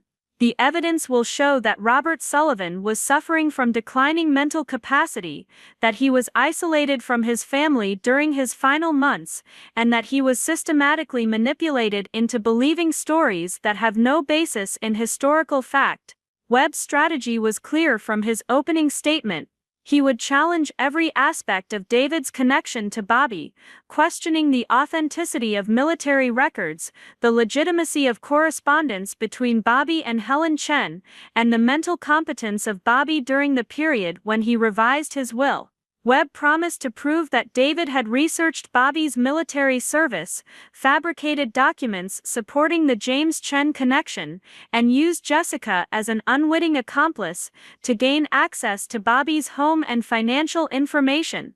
Our attorney Sarah Mitchell was younger and less experienced than Webb, but she had agreed to represent us on a contingency basis after reviewing David's evidence and becoming convinced that the inheritance was legitimate. Mitchell's opening statement was quieter than Webb's theatrical performance, but it carried the weight of documented truth rather than speculative accusations. "The evidence in this case will show that Robert Sullivan made his inheritance decisions based on a lifetime of reflection about honor, character, and the promises we make to those we love," Mitchell said, addressing the jury with calm certainty. "You will see decades of correspondence between Mr. Sullivan and Helen Chen, the mother of the beneficiary. You will read Mr. Sullivan's own diary entries documenting his reasons for leaving his estate to David Chen. You will hear testimony from surviving veterans who served with both Robert Sullivan and James Chen in Korea, men who witnessed the heroism that created the bond between these two families. The first week of testimony focused on establishing the basic facts of Bobby's life and death. Medical experts testified about Bobby's mental state during his final months, with his personal physician confirming that Bobby had shown no signs of cognitive decline or dementia. Margaret Brooks presented detailed documentation of her conversations with Bobby about his will, including notes from meetings where Bobby had explained his decision-making process and demonstrated complete understanding of the legal and financial implications of his choices. The family's medical expert, a psychiatrist who had never examined Bobby but had reviewed his medical records, suggested that Bobby's emphysema medication could have affected his judgment and made him susceptible to manipulation. But this testimony was undermined when Mitchell produced pharmacy records showing that Bobby had been on the same medications for years without any previous evidence of impaired decision-making, and that he had been reducing his dosage during the period when he was revising his will. Webb's attempt to portray Bobby as mentally incompetent collapsed completely when Mitchell introduced recordings that Bobby had made on his own initiative, audio files found on his computer where he had documented his inheritance plans and his reasons for making them. In Bobby's own voice, clear and thoughtful, the jury heard him explain his assessment of his family's character and his commitment to honoring James Chen through support for David. "I've been thinking about this decision for 2 years," Bobby's recorded voice said to the silent courtroom, "and I know it will hurt my children and grandchildren, but I've watched them their whole lives, and I've never seen them put anyone else's needs before their own." David Chen chooses to spend his life taking care of sick people, often for less money than he could make doing something else. "That's the kind of person Jimmy was, and that's the kind of person who should inherit what I've built."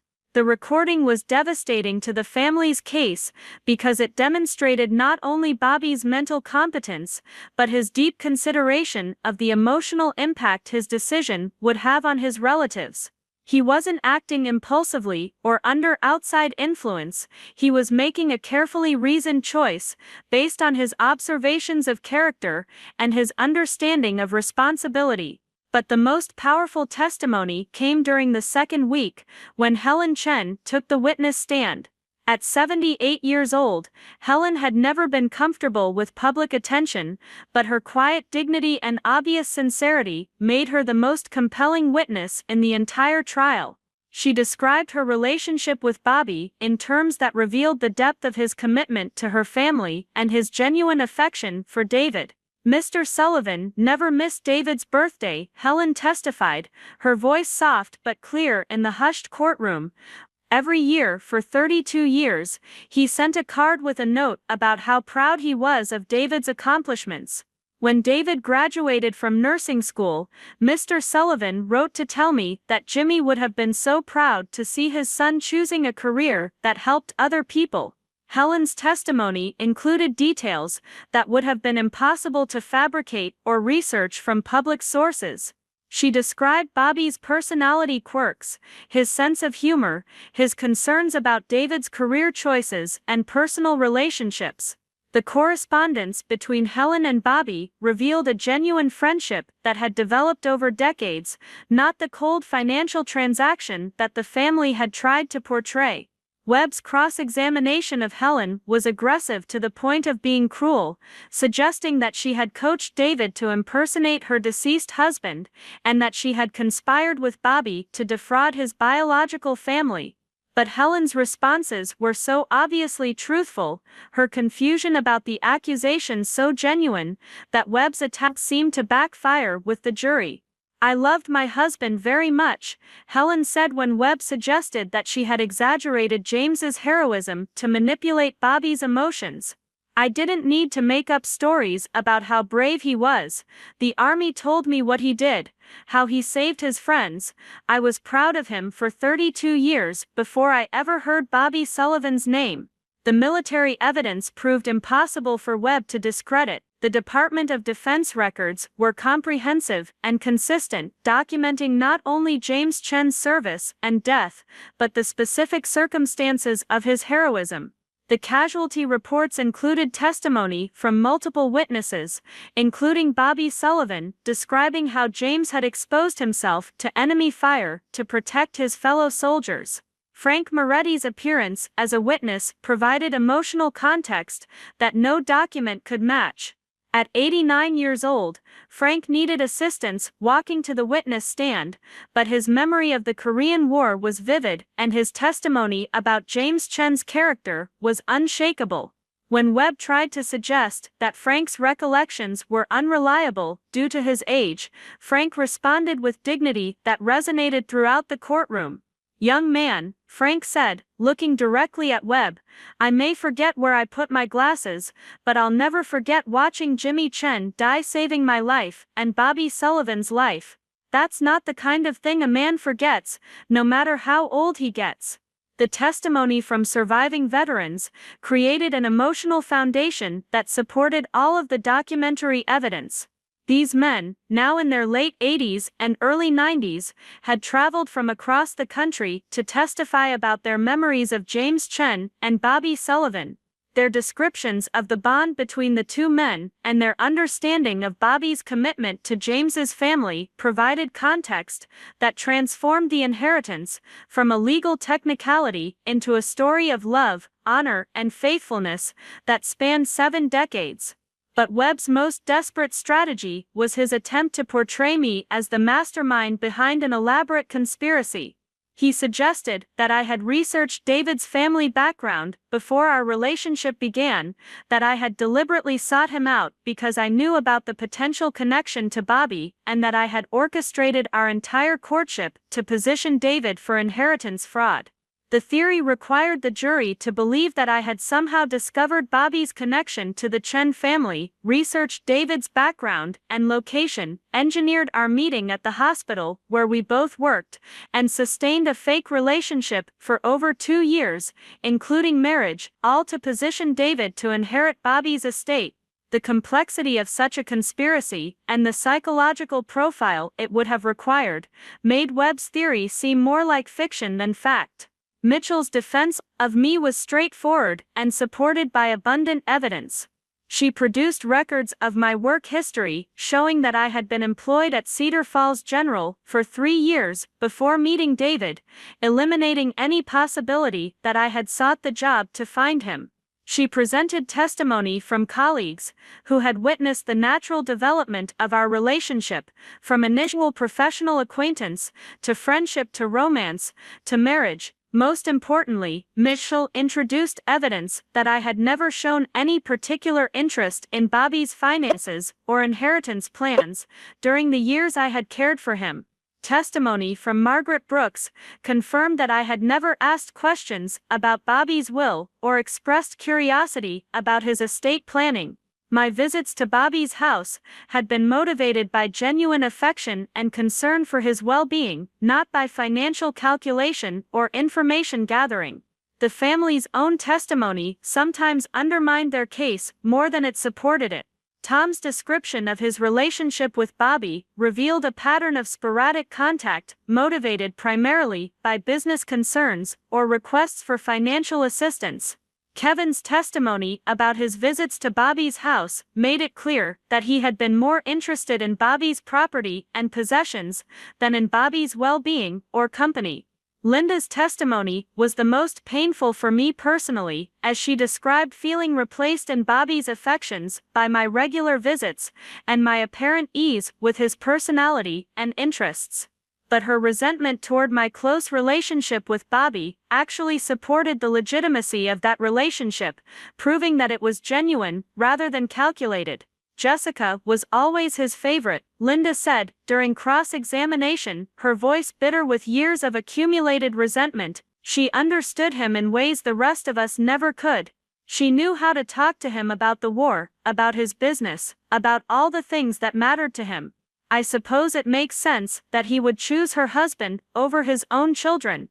The irony of Linda's testimony was that it confirmed Bobby's assessment of family character while revealing her own lack of insight into what had made my relationship with Bobby meaningful.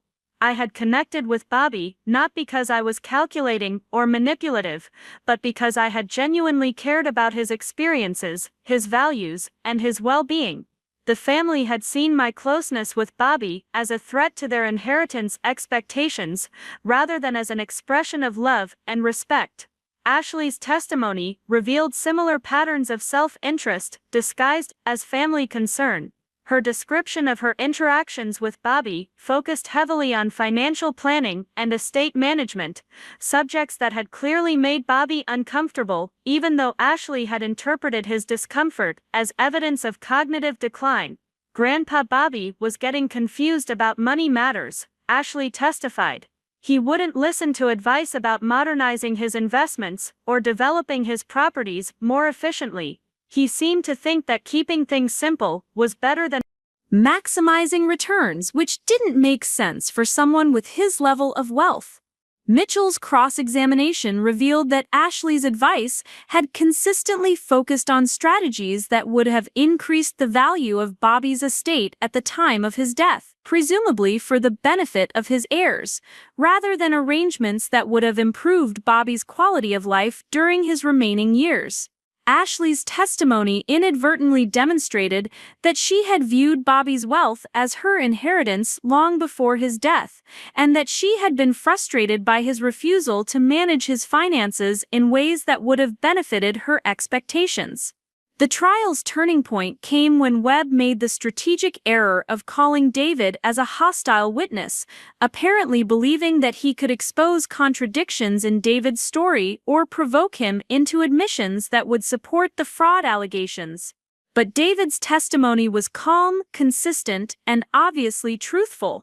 His description of growing up without knowledge of Bobby's assistance, his genuine surprise at learning about the inheritance, and his commitment to using the wealth responsibly created exactly the impression that Bobby's will had suggested it would. "I never asked for this inheritance," David testified when Webb pressed him about his motivations for accepting Bobby's bequest. "I didn't know it existed until the will was read. But now that I understand what Mr. Sullivan was trying to do, I feel an obligation to honor his wishes and his memory. He believed that I would use this wealth the way my father would have used it, to help people who need help.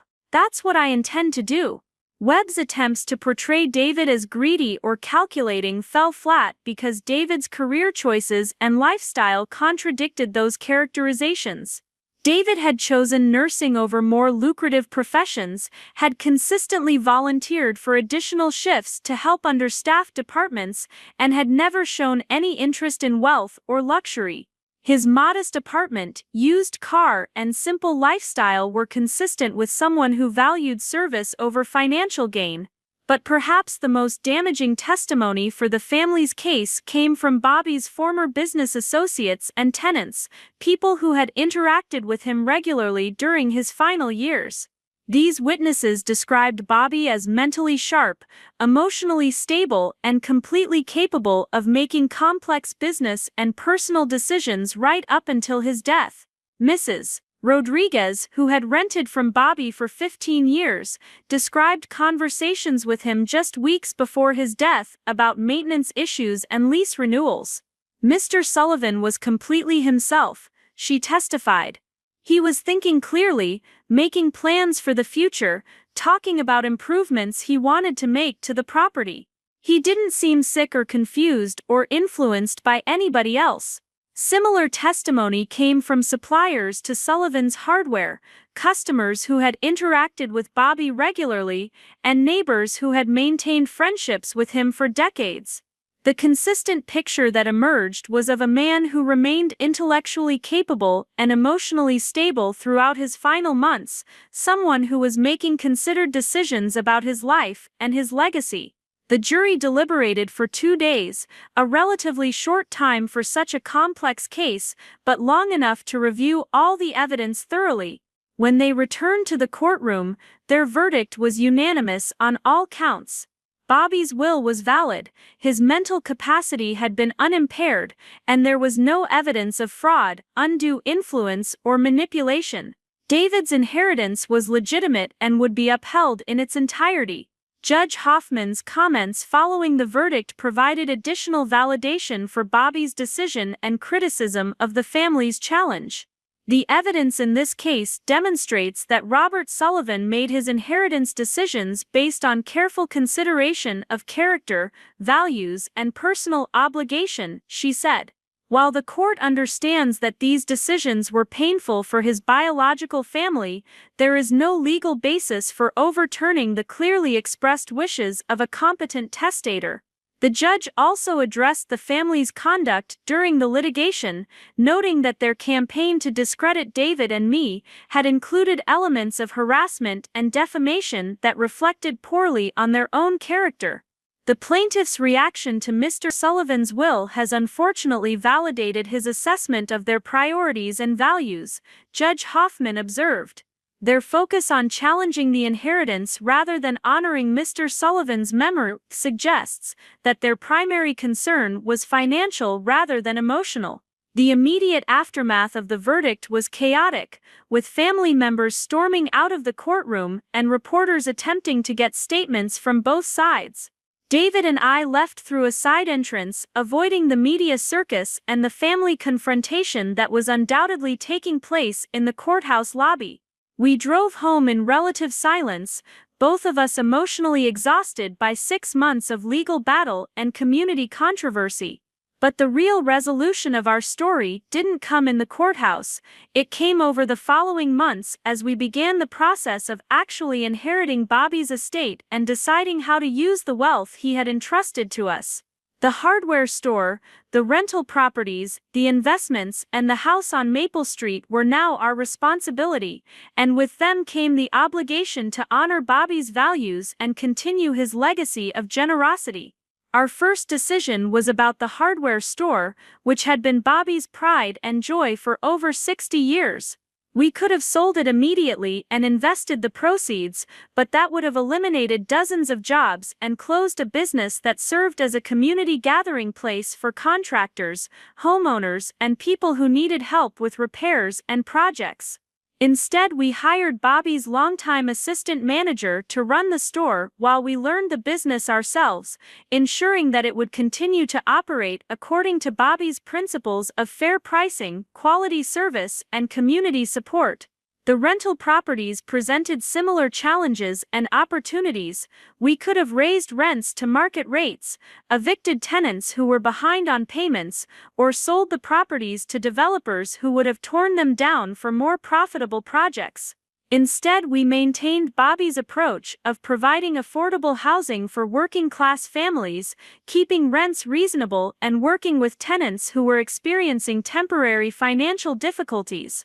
But our most meaningful decision involved the establishment of the James Chen Memorial Fund, a foundation dedicated to supporting the families of military personnel killed in action. Using a significant portion of Bobby's liquid assets, we created an endowment that would provide scholarships, emergency financial assistance, and long-term support for the surviving spouses and children of fallen soldiers. The fund was designed to operate exactly as Bobby had operated in supporting David's family, providing help without publicity or recognition, focusing on practical assistance that would make a real difference in people's lives. The Memorial Fund's first recipient was a young widow from Fort Campbell, whose husband had been killed in Afghanistan, leaving her with 2 small children and no family support system. The fund paid for her nursing school tuition, provided childcare assistance while she attended classes, and helped her purchase a reliable car that she needed for work and transportation.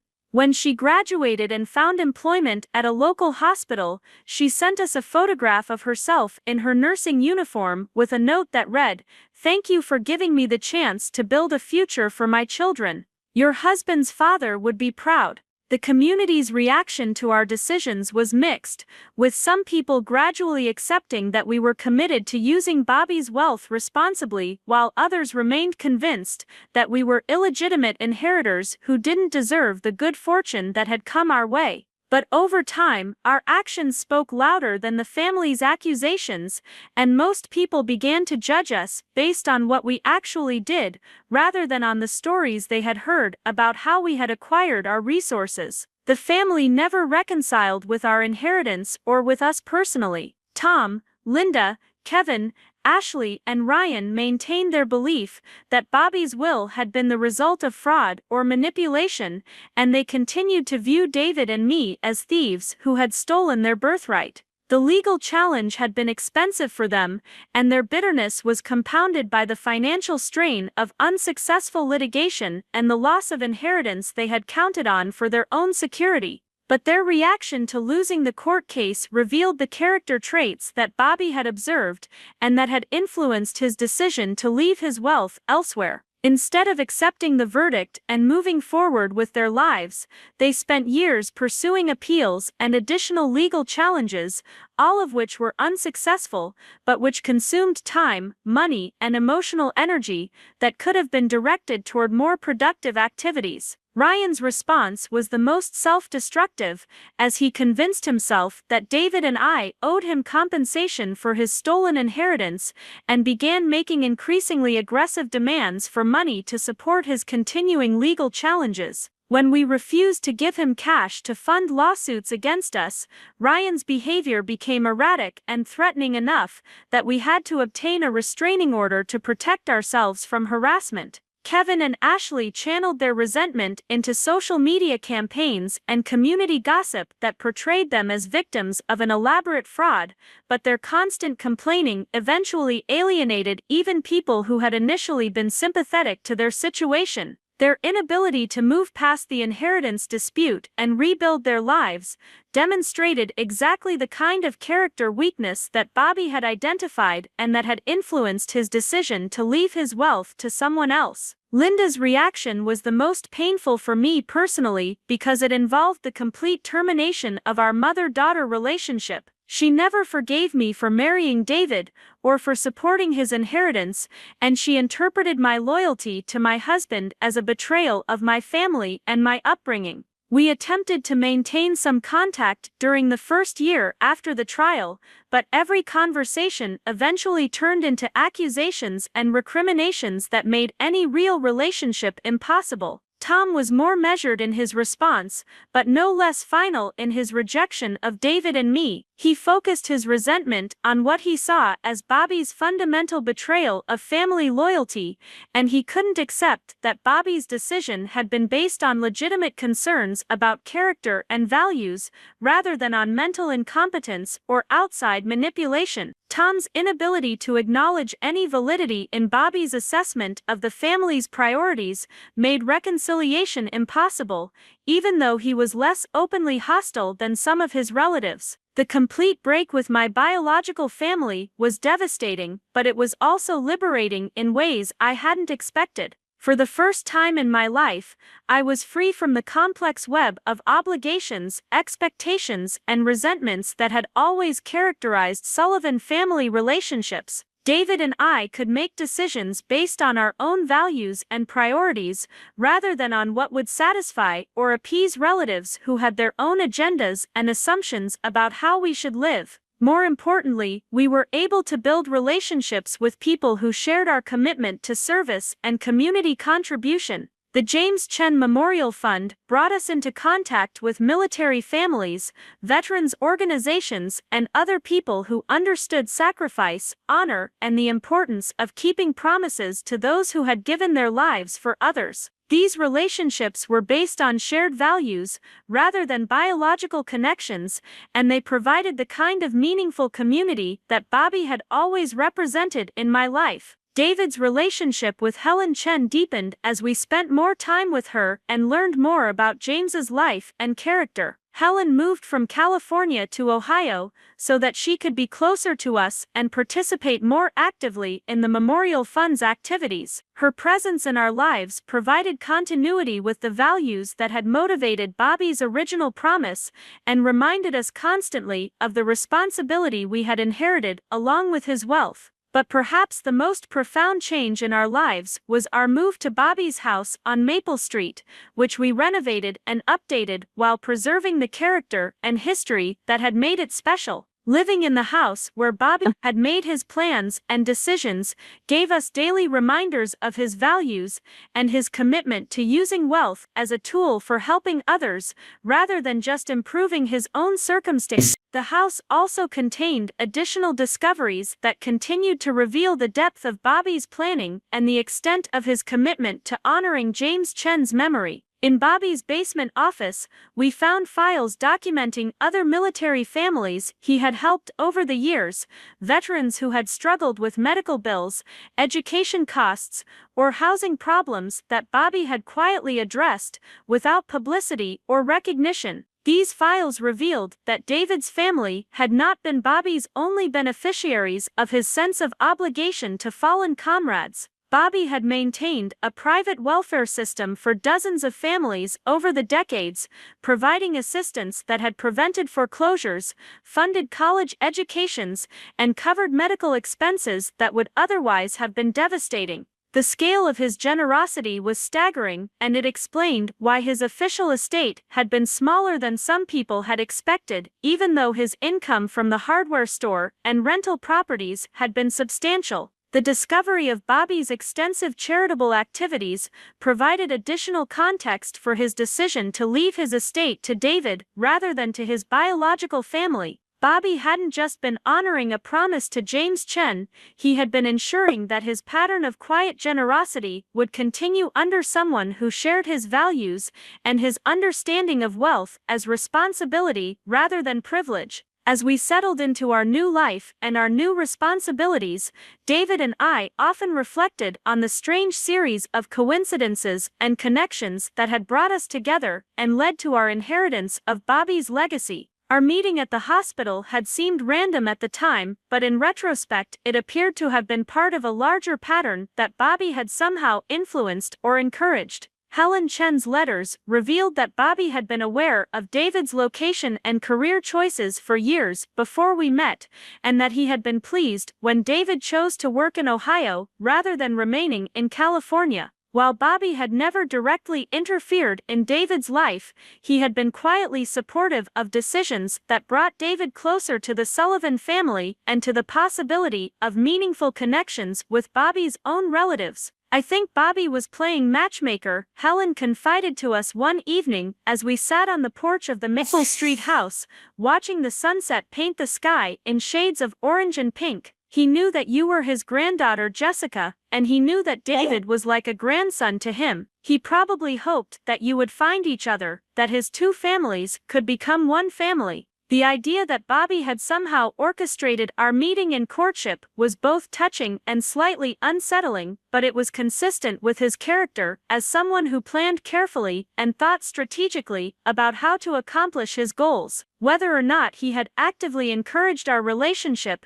he had certainly been prepared to welcome it and to use it as the foundation for decisions that would benefit both families, while honoring his commitment to James Chen. 2 years after the trial, David and I returned to the courthouse for a very different kind of ceremony. Judge Hoffman, who had presided over our inheritance case, performed our wedding renewal ceremony in the same room where we had defended our right to Bobby's estate. This time, the courtroom was filled with friends rather than enemies, with people who supported our marriage and our commitment to using Bobby's legacy responsibly. Frank Moretti, despite his advanced age, traveled to Riverside for the ceremony and served as one of our witnesses. Helen Chen stood beside me as my matron of honor, taking the place that my mother would have occupied if family relationships hadn't been destroyed by the inheritance dispute. The ceremony was simple but meaningful, a celebration of love that had survived legal challenge and community controversy.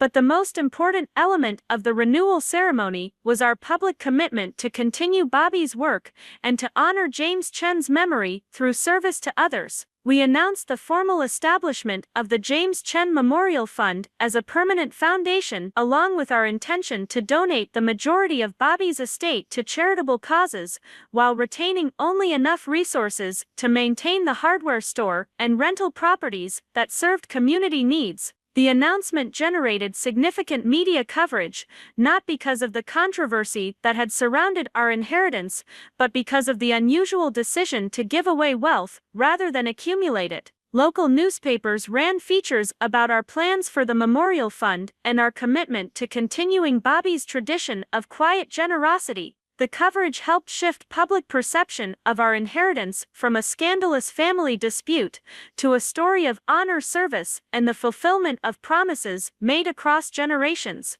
The family's reaction to our charitable commitments was predictably negative, with several relatives suggesting that our decision to give away their inheritance was additional evidence of our unfitness to receive Bobby's estate. But their complaints about our generosity only reinforced Bobby's original assessment of their character and priorities, demonstrating that they remained focused on personal wealth accumulation rather than community service. As we approached the 3rd anniversary of Bobby's death and the 2nd anniversary of our court victory, Dick and I had established routines and relationships that gave structure and meaning to our lives as inheritors of Bobby's legacy. We spent mornings at the hardware store, learning the business and maintaining relationships with customers who had been Bobby's friends and neighbors for decades. Afternoons were devoted to managing the rental properties and working with tenants who needed assistance or support. Evenings were reserved for memorial fund activities,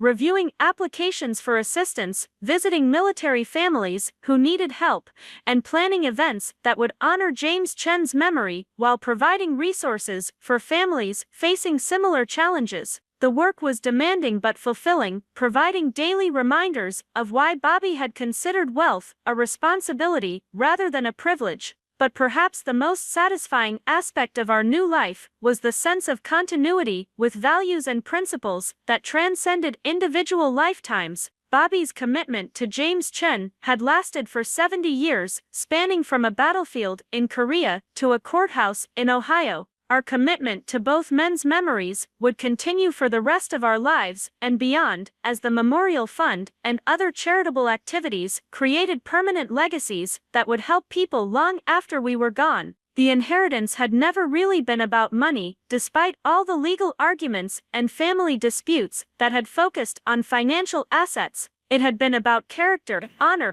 and the kind of love that expresses itself through service to others. Bobby had recognized those qualities in David, just as he had recognized their absence in his biological family, and his bequest had been designed to ensure that his values would continue through someone who shared them. Standing in Bobby's kitchen one evening, preparing dinner with David and Helen, while discussing plans for the Memorial Fund's expansion, I finally understood the deeper meaning of Bobby's decision. He hadn't just left David his wealth, he had created a family based on shared principles rather than shared genetics. We were bound together, not by blood, but by commitment to ideals that made life meaningful and death bearable. The Sullivan family had lost more than an inheritance when Bobby's will was read. They had lost the opportunity to be part of something larger than themselves, something that connected them to values of service and sacrifice that give wealth its true meaning. Their rejection of Bobby's decision had excluded them from a legacy that was about more than money, more than property, more than financial security. But David and I had gained more than we had inherited. We had found our purpose, our community, and our understanding of what it meant to honor those who had given their lives for others. Bobby's promise to James Chen had become our promise to both of them, and through that promise, we had discovered the kind of love that transcends death, bridges generations, and transforms inheritance from privilege into responsibility. The story that had begun with a shocking will reading had become something entirely different, a testament to the power of promises kept, values honored, and love expressed through service. Bobby Sullivan and James Chen had both been dead for years, but their friendship and their principles continued to shape lives, help families, and create hope for people who needed it most. That was the real inheritance, the one that could never be challenged in court or diminished by family disputes. It was the inheritance of character, and it would last forever. Up next, you've got 2 more standout stories right on your screen. If this one hit the mark, you won't want to pass these up. Just click and check them out.